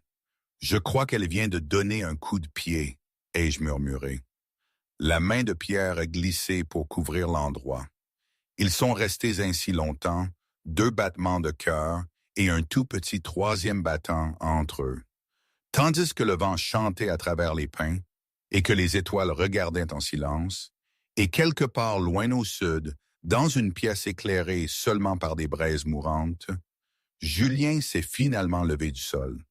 Il a marché jusqu'à la fenêtre et a regardé le même ciel nocturne. Il a ouvert sa main. Le cordon tressé reposait dans sa paume comme une fragile promesse qu'il avait autrefois brisée. Très lentement, il l'a de nouveau attaché autour de son poignet, non pas comme une revendication, non pas comme une entrave, mais comme un rappel que l'amour avait vécu ici une fois, qu'il avait été réel, qu'il avait été capable de le donner, même si ce n'était que pour une saison. Il a fait le nœud final avec des doigts fermes. Puis il a levé les yeux vers la lune, pleine, brillante, indifférente, et a prononcé la première prière honnête qu'il avait offerte depuis des mois. « Laisse-la être heureuse, a-t-il murmuré. Laisse sa fille être en sécurité. Laisse-la ne plus jamais connaître la peur à cause de moi. » Le vent a répondu par un doux murmure à travers la fenêtre ouverte. Julien a fermé les yeux, et pour la première fois depuis la nuit où il m'avait brisé le cœur, la douleur dans sa poitrine ressemblait moins à une punition et plus à un deuil pour quelque chose de beau qui avait été à lui à protéger. Julien n'a pas dormi cette première nuit de retour dans la forteresse. Il est resté assis à la lourde table en chêne du bureau de l'Alpha, le cordon tressé toujours noué autour de son poignet, une seule bougie brûle en bas entre ses mains. Des cartes et des rapports restaient intouchés devant lui. Au lieu de cela, il a fixé la flamme jusqu'à ce que sa vision se brouille, laissant la petite lumière tenace lui rappeler quelque chose qu'il avait presque oublié. Même la plus minuscule étincelle pouvait survivre assez longtemps pour devenir quelque chose de plus grand. À l'aube, il s'est levé, a enfilé des cuirs unis au lieu du manteau de cérémonie qu'il portait habituellement et est descendu dans la cour d'entraînement inférieure. Les guerriers déjà présents se sont tus en le voyant. Il ne les a pas interpellés avec des ordres ou des discours. Il a simplement ramassé une lame d'entraînement, est entré dans le cercle de combat et a attendu, un par un, les jeunes combattants se sont avancés, hésitants au début, puis plus audacieux. Ils l'ont attaqué avec acharnement, alimenté par des semaines d'incertitude quant à l'état d'esprit de leur alpha. Julien apparaît chaque coup, chaque feinte, chaque charge imprudente. Il ne les a pas dominés. Il ne les a pas humiliés.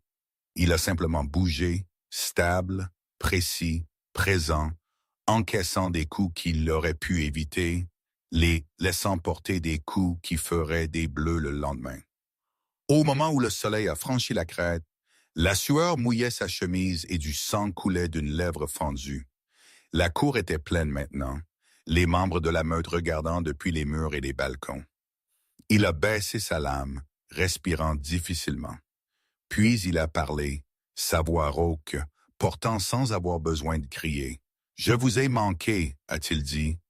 Pas au combat, pas en territoire. Je vous ai manqué à l'endroit où un leader ne devrait jamais manquer. J'ai laissé la peur et l'orgueil me rendre cruel envers la personne qui m'a fait le plus confiance. » Le silence s'est fait dense autour des mots. Je ne peux pas défaire ce que j'ai fait à Marie.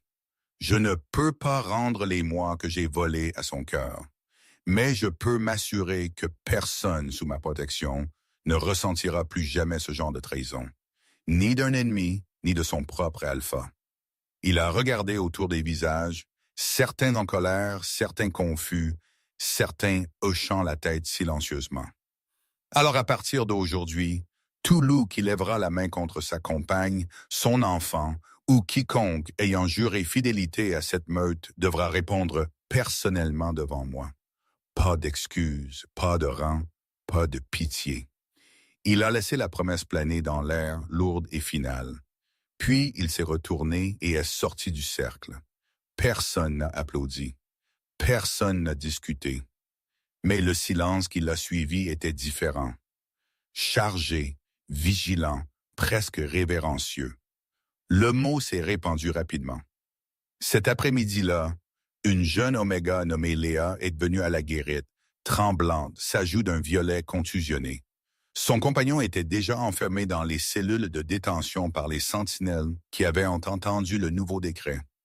Julien est descendu lui-même. Il a écouté son histoire hésitante, a vu la peur dans ses yeux et a senti la vieille honte monter comme du fiel dans sa gorge. Il n'a pas crié, il n'a pas menacé. Il s'est simplement agenouillé de manière à être à son niveau et a dit très doucement « Tu es en sécurité ici. Tu seras toujours en sécurité ici. Et je suis désolé d'avoir mis si longtemps à rendre cela vrai. » Les larmes de Léa ont coulé, puis des larmes silencieuses et épuisées de quelqu'un qui avait cessé d'attendre la gentillesse. Julien s'est levé, a donné l'ordre de déchoir le compagnon de son rang et de l'exiler au-delà de la frontière et a conduit Léa lui-même au quartier du guérisseur. Il est resté jusqu'à ce qu'elle soit installée, jusqu'à ce qu'elle le regarde avec quelque chose d'autre que la peur, de petits actes silencieux, mais chacun d'eux était comme du bois allumé soigneusement autour de la braise qu'il essayait de maintenir en vie. Loin au nord, l'hiver commençait à resserrer son étreinte sur la meute de l'ombre.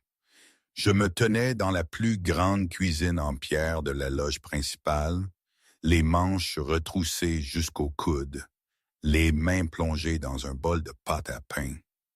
La pièce sentait la levure, la fumée de bois et le romarin du ragoût qui mijotait sur l'âtre. Une poignée de jeunes membres de la meute travaillaient autour de moi, bavardant, riant, volant des morceaux de pâte quand ils pensaient que je ne regardais pas. Je sentais le bébé descendre plus bas maintenant, plus lourd, et je pressais une main saupoudrée de farine sur mon côté avec un doux sourire. Pierre est apparu dans l'embrasure de la porte, la neige accrochée encore aux épaules de son manteau. Il avait été vérifier les cols du Nord avec les éclaireurs.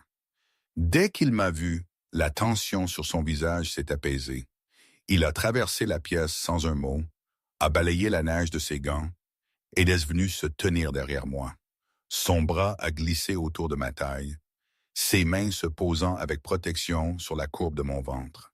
« Tu es censé te reposer », a-t-il murmuré contre mon oreille. « Je suis censé vivre », ai-je corrigé gentiment. « Et ça, c'est vivre ». Il a pressé ses lèvres sur le côté de mon cou. Juste un bref contact chaud, puis a posé son menton sur mon épaule, observant mes mains pétrir la pâte avec un rythme régulier. « Tu rayonnes », a-t-il dit doucement. J'ai ri sous mon souffle. Je suis en sueur et couverte de farine. « Tu rayonnes », a-t-il répété, plus sûr cette fois, et elle le sent aussi. Le bébé a roulé en signe d'accord, pressant un petit talon contre la paume de Pierre. Je me suis penché en arrière contre lui, le laissant m'envelopper de sa chaleur. « J'ai entendu quelque chose aujourd'hui, » ai-je dit après un instant. L'un des traqueurs qui est passé par le col et mentionné les chuchotis a dit que leur alpha a changé les lois sur l'abus des liens de couple, l'a rendu passible d'exil. Sans exception.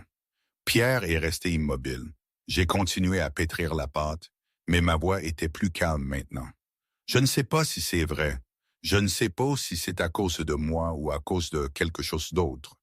Mais si c'est vrai, j'ai fait une pause cherchant les bons mots. Cela ressemble à une sorte de rédemption que je n'ai jamais demandée, et je ne sais pas quoi en faire. Pierre m'a doucement tourné, de manière à ce que je lui fasse face. Ses yeux étaient stables, pensifs. « Tu n'as rien à en faire », a-t-il dit. « Ses choix lui appartiennent.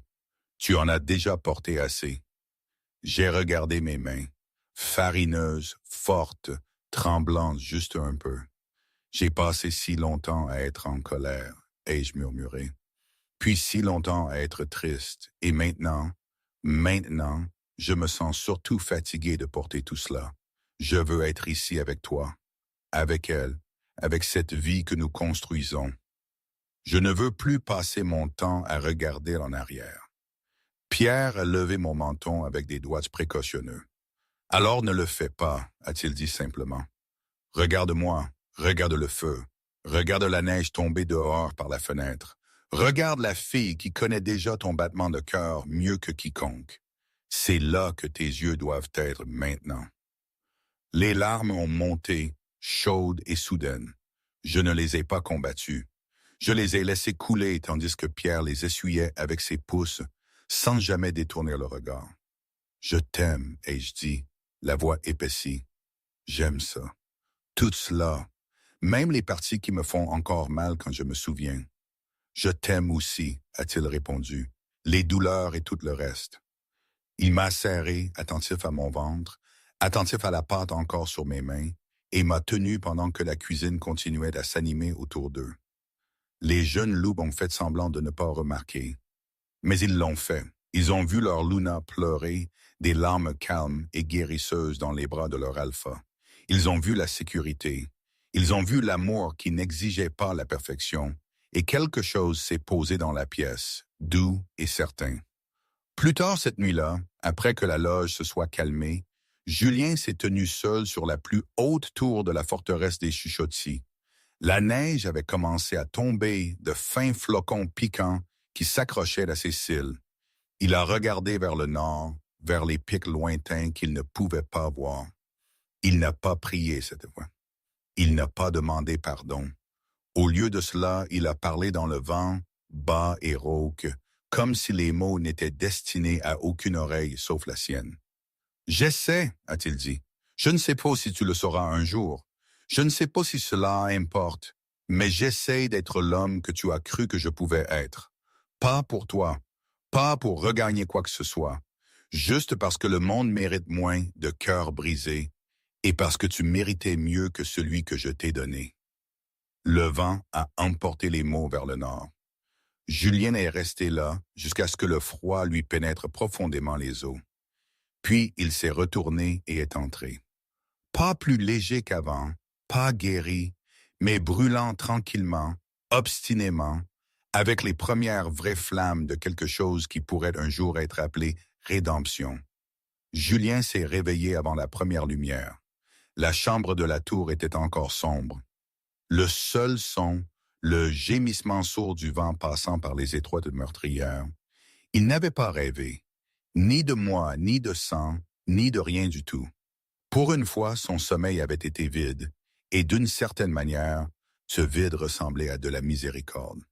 Il s'est levé, s'est habillé des mêmes cuirs unis que la veille, et a parcouru les couloirs silencieux de la forteresse. La meute dormait encore. Seuls les sentinelles de nuit lui ont fait un signe de tête en le croisant, leurs yeux portant un nouveau genre de respect, non pas l'admiration de la force, mais la reconnaissance de quelque chose de plus discret. Il a fini dans l'ancienne salle des archives. Des mâts de poussière flottaient dans la mince lumière grise qui filtrait par les hautes fenêtres. Des étagères s'étiraient jusqu'au plafond, remplies de parchemins, de registres reliés et de livres en décrépitude qui enregistraient chaque naissance, chaque mort, chaque alliance et trahison depuis que la meute avait revendiqué cette vallée. Il a tiré le volume le plus ancien qu'il pouvait atteindre, celui relié en cuir noir craquelé estampillé du sceau en forme de croissant de lune du premier alpha. Les pages sentaient le cèdre et le thym. Il n'a pas cherché d'entrée particulière. Il a simplement ouvert le livre au hasard et a commencé à lire. Des noms, des dates, des causes de décès, de brèves notes à l'encre pâlie. Perdu lors d'une attaque de solitaire, a laissé 3 jeunes. Décédé en couche, le bébé a survécu. Banni pour avoir frappé sa compagne, jamais revenu. Page après page, les mêmes vérités silencieuses se répétaient. L'amour avait été brisé ici avant. La confiance avait été détruite. Les cœurs avaient saigné. Et pourtant la meute avait perduré. Julien a tracé une ligne avec son doigt. Elle lui a pardonné avant de mourir, a dit que la haine était trop lourde à porter dans l'autre vie. Sa gorge s'est serrée. Il a fermé le livre lentement et l'a remis sur l'étagère. Puis il s'est assis sur le froid sol de pierre, le dos contre les étagères, et a laissé le poids de toutes ses vies s'installer autour de lui. Il a pensé à moi, non pas avec désir cette fois, non pas avec jalousie, mais avec quelque chose de plus doux, quelque chose qui ressemblait presque à de la gratitude. Je n'avais pas laissé son échec être le mot final de mon histoire. J'avais écrit de nouvelles phrases. J'avais choisi la lumière plutôt que l'ombre. J'avais porté ma douleur assez longtemps pour comprendre sa forme, puis je l'avais déposée afin que ma fille n'ait jamais à la ramasser. Cet acte de courage lui a semblé plus grand que n'importe quelle bataille qu'il avait jamais gagnée. Julien a pressé ses paumes à plat contre la pierre et a murmuré dans le silence. « Merci. » Pas assez fort pour que quiconque l'entende, juste assez fort pour que les mots existent. Merci de m'avoir survécu. Merci de m'avoir montré à quoi ressemble vraiment la force. Merci de ne pas avoir laissé mon pire moment devenir toute ta vie.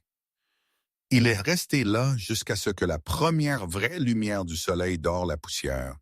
Puis il s'est levé, a brossé la poussière de ses cuirs et est sorti dans le nouveau jour. Loin au nord, la neige était tombée en abondance pendant la nuit. La meute de l'ombre s'est réveillée sous une douce couverture blanche qui étouffait chaque son.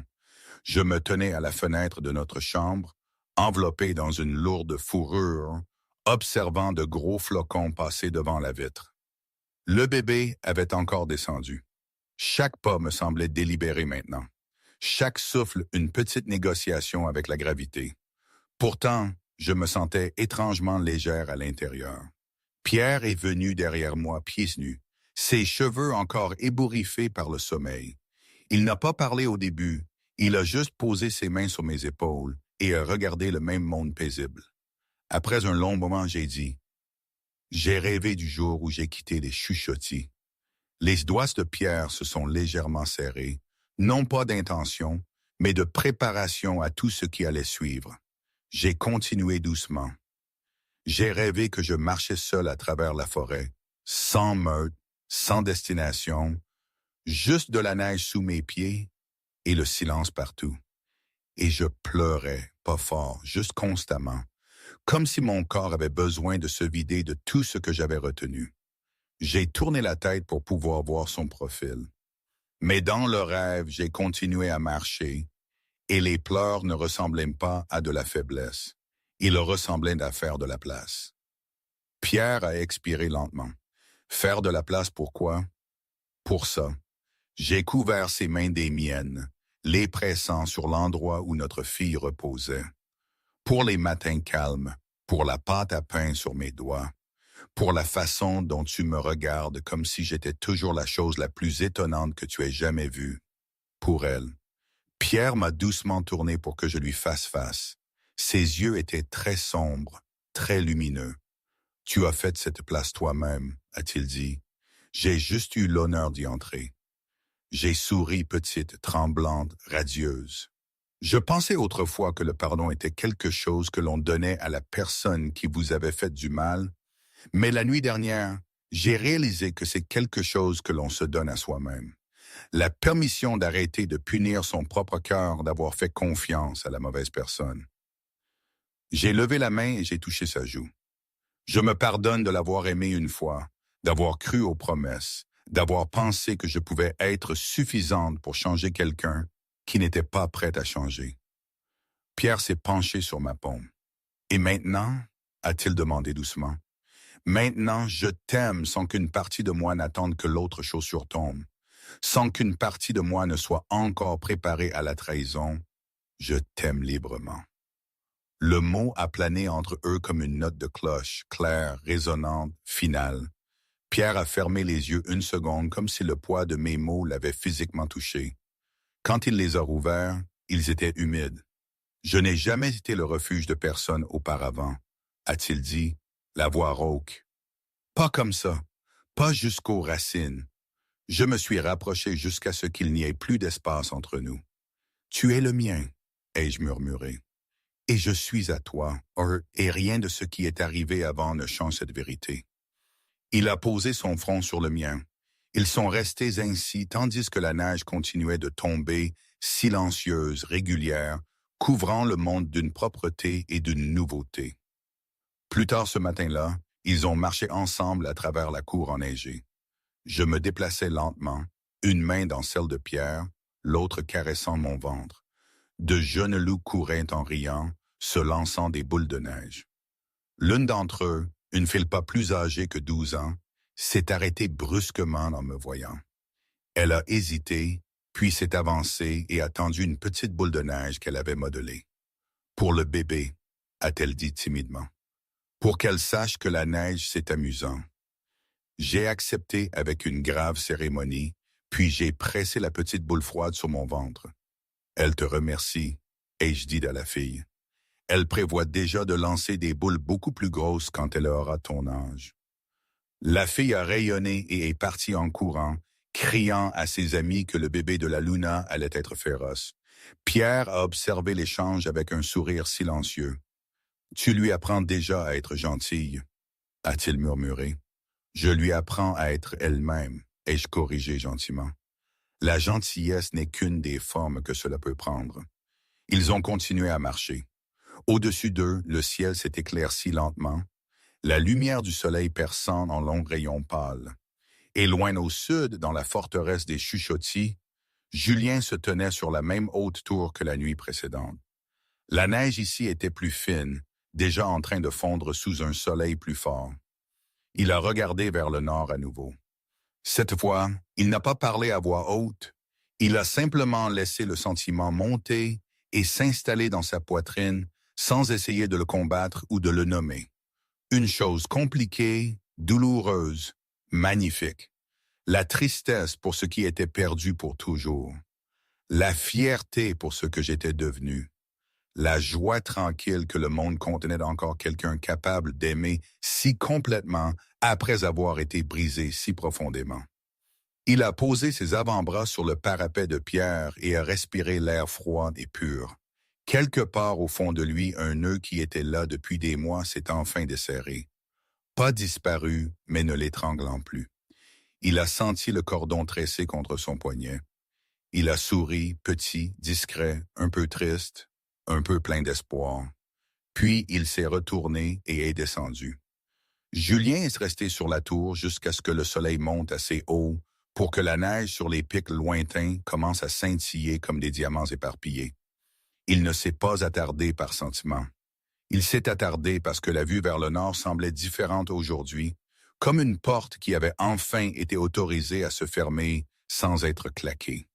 Il s'est finalement détourné du parapet, est descendu les escaliers en colimaçon et est entré dans le grand hall. La meute se rassemblait déjà pour le repas de midi. De longues tables gémissaient sous des plateaux de venaison rôtie, de pain noir, de racines mielées. Des enfants couraient entre les jambes, riant. Des anciens s'asseyaient près de l'âtre, échangeant des histoires plus vieilles que les pierres sous leurs pieds. La musique ordinaire d'une meute vivante emplissait l'espace. Julien n'a pas pris le siège haut. Il s'est dirigé à la place vers une table plus calme, près du mur du fond, où s'asseyaient habituellement les jeunes guerriers et plusieurs omégas. Les têtes se sont tournées à son approche. La conversation a hésité. Il a tiré un banc et s'est assis parmi eux. Pas d'annonce, pas d'explication. Il a simplement pris un morceau de pain, l'a déchiré et a commencé à manger. Un silence stupéfait s'est étiré pendant peut-être 10 battements de cœur. Puis l'un des jeunes bêtas, un garçon nommé Thomas, qui avait à peine l'âge de se transformer lorsque je suis parti, a trouvé sa voix. « Alpha, vous êtes assis ici. » Julien a rencontré les grands yeux du garçon. « Je le suis, a-t-il dit simplement. » Thomas a avalé, puis très doucement, « Nous avons entendu parler des nouvelles lois sur Léa, sur ce que vous avez dit dans la cour d'entraînement. » Julien a hoché la tête une fois. Une autre louve, une oméga discrète nommée Manon, qui avait autrefois servi comme l'une de mes accompagnatrices personnelles, s'est penchée. « Est-il vrai que vous avez attaché son cordon à votre poignet? » Toutes les têtes de la table se sont tournées. Julien a levé sa main, laissant le cordon tressé capter la lumière du feu. C'est vrai. Les yeux de Manon ont brillé, mais sa voix est restée stable. Elle serait fière de ça, a-t-elle dit. Pas parce que cela la ramène, mais parce que cela signifie que vous avez finalement compris ce qu'elle essayait de vous apprendre depuis le début. Julien a baissé les yeux vers le cordon. Sa voix est sortie rauque mais calme. Elle m'a appris que l'amour n'est pas la possession. Ce n'est pas le pouvoir. C'est choisir la sécurité de quelqu'un au détriment de son propre confort. Chaque jour, même quand ce n'est plus à vous de choisir pour eux. Une onde de doux murmures a parcouru la table. Personne n'a parlé longtemps après cela. Ils ont simplement mangé ensemble. Alpha et Meurthe, aucune hiérarchie dans ce petit coin du hall. Ce n'était pas le pardon. Ce n'était pas l'absolution. C'était un début. Loin au nord, à la meute de l'ombre, la neige avait cessé de tomber. Un soleil pâle a percé les nuages et a transformé la vallée en un large bol blanc étincelant. Je m'étais assise dans le profond siège de fenêtre de la salle d'accouchement. Des fourrures empilées autour de moi. Une tasse de thé à la camomille serrée entre mes paumes. Les sages-femmes se déplaçaient discrètement en arrière-plan, préparant les draps, Les herbes, l'eau chaude, tout était prêt. J'avais ressenti la première vraie contraction juste après l'aube, lente, profonde, patiente. Maintenant, elle venait régulièrement, chacune une vague roulante qui demandait à mon corps de s'ouvrir, de faire confiance, de lâcher prise. Pierre était agenouillé devant moi, ses deux mains enveloppant les miennes. Ses yeux ne quittaient jamais mon visage. Entre les contractions, il me parlait d'une voix basse et calme. Des mots qui n'avaient rien à voir avec la douleur et tout à voir avec l'amour. Tu fais ça magnifiquement. Je suis là. Elle est presque prête à nous rencontrer. J'ai souri à travers le prochain pic. La sueur perlait sur mon front. Je sais, ai-je murmuré. Je peux la sentir. Une autre contraction montait. J'ai respiré à travers elle, longuement, lentement, délibérément, tandis que Pierre pressait son front contre le mien et respirait avec moi. Quand cela s'est apaisé, j'ai plongé mes yeux dans les siens et j'ai dit quelque chose que je n'avais jamais dit à voix haute auparavant. Je n'ai pas peur. La gorge de Pierre a travaillé. Je sais, a-t-il répondu, et je suis si fier de toi. J'ai peine à respirer. Les heures suivantes ont passé dans un flou intemporel. La douleur, oui, vive, dévorante, ancienne, mais aussi la merveille. Aussi la puissance, aussi la certitude tranquille et inébranlable que mon corps savait exactement ce qu'il fallait faire. Et Pierre n'a jamais détourné le regard. Il a tenu mes mains, il a essuyé mon visage, il a murmuré mon nom comme une prière quand la douleur a atteint son paroxysme. Enfin, après un dernier et long effort tremblant, la pièce s'est remplie d'un nouveau son, un cri fin, féroce, furieux. Notre fille est arrivée au monde, glissante et parfaite, les bras agités, les poumons déjà assez forts pour s'annoncer aux montagnes. La sage-femme a soulevé le petit paquet au visage rouge et l'a placé immédiatement sur ma poitrine. Peau contre peau, battement de cœur contre battement de cœur. J'ai regardé le petit visage ridé et j'ai senti quelque chose en moi se réorganiser pour toujours. « Bonjour, ma petite », ai-je murmuré, des larmes s'échappant. Je t'attendais. Pierre s'est penché, une main tremblante caressant l'arrière de la tête du bébé, l'autre reposant sur mon cœur. Sa voix s'est brisée quand il a parlé. Elle a tonné. J'ai ri, douce, épuisée, incandescente, et ton menton têtu. Le bébé a cligné des yeux en les regardant avec de grands yeux gris orageux qui porteraient un jour des éclats d'argent. Mais dans ce premier instant, ce que tout le monde dans la pièce a remarqué, les sages-femmes, les gardes à la porte, même les loups rassemblés dehors, était quelque chose d'autre. Une marque faible et reconnaissable sur la tempe gauche du bébé. Un pâle croissant de lune traversé d'une seule traînée d'or. Un sigil hybride, un symbole qu'aucune meute n'avait porté de mémoire d'homme. La marque de 2 lignées jointes. La marque de quelque chose de nouveau. J'ai touché la marque avec un doigt précautionneux. Elle est à nous, ai-je soufflé, et elle est plus. Pierre a pressé ses lèvres sur ma tempe, puis sur la tête duveteuse du bébé. À nous, a-t-il répété, la voix épaissie par l'admiration, la peur silencieuse et l'amour écrasant. Quoi qu'il arrive, elle est à nous. Dehors, la meute de l'ombre a levé la voix dans un long hurlement grave de bienvenue. Le son a roulé à travers la vallée et a gravi les pics jusqu'à atteindre le ciel froid et clair. Loin au sud, chez les chuchotis, le même vent portait le plus faible écho de ce hurlement. Julien se tenait dans la cour ouverte, le visage levé. Il ne savait pas ce qui s'était passé à des centaines de kilomètres de là. Il n'en avait pas besoin. Il a simplement fermé les yeux et a laissé le son le traverser. Une joie si féroce qu'elle faisait presque mal. Une fierté si profonde qu'elle ressemblait à un deuil. Une paix si fragile qu'elle ressemblait à de l'espoir. Il a rouvert les yeux, a regardé vers le nord une dernière fois, puis s'est retourné et est rentré auprès de son peuple. Le cordon tressé effleurait son poignet à chaque pas. Petit, usé, toujours attaché, toujours vrai. Et quelque part entre les deux vallées sous le même vaste ciel, un enfant avec une marque en croissant Et Or a ouvert les yeux plus grands et a fixé les visages des deux personnes qui passeraient le reste de leur vie à lui enseigner à quoi l'amour inébranlable pouvait ressembler. Pas parfait, pas indolore, mais éternel. Et aujourd'hui, je ne sais pas, vraiment. Parfois, je me dis que c'était la meilleure chose qui pouvait m'arriver. Cette nouvelle vie, cette paix. D'autres fois, une petite voix me chuchote que j'ai peut-être laissé une partie de moi derrière, une étincelle folle que seul Julien pouvait allumer. C'est compliqué. Même maintenant, après tout ce temps et après ce merveilleux événement qui fut la naissance de notre fille, je ne peux pas dire avec certitude que chaque choix fut parfait.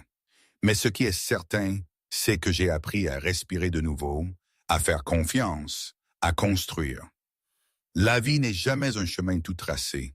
Elle est faite d'éclats de bonheur, de souvenirs douloureux et de nouvelles aubes inattendues. Et c'est la mienne à présent.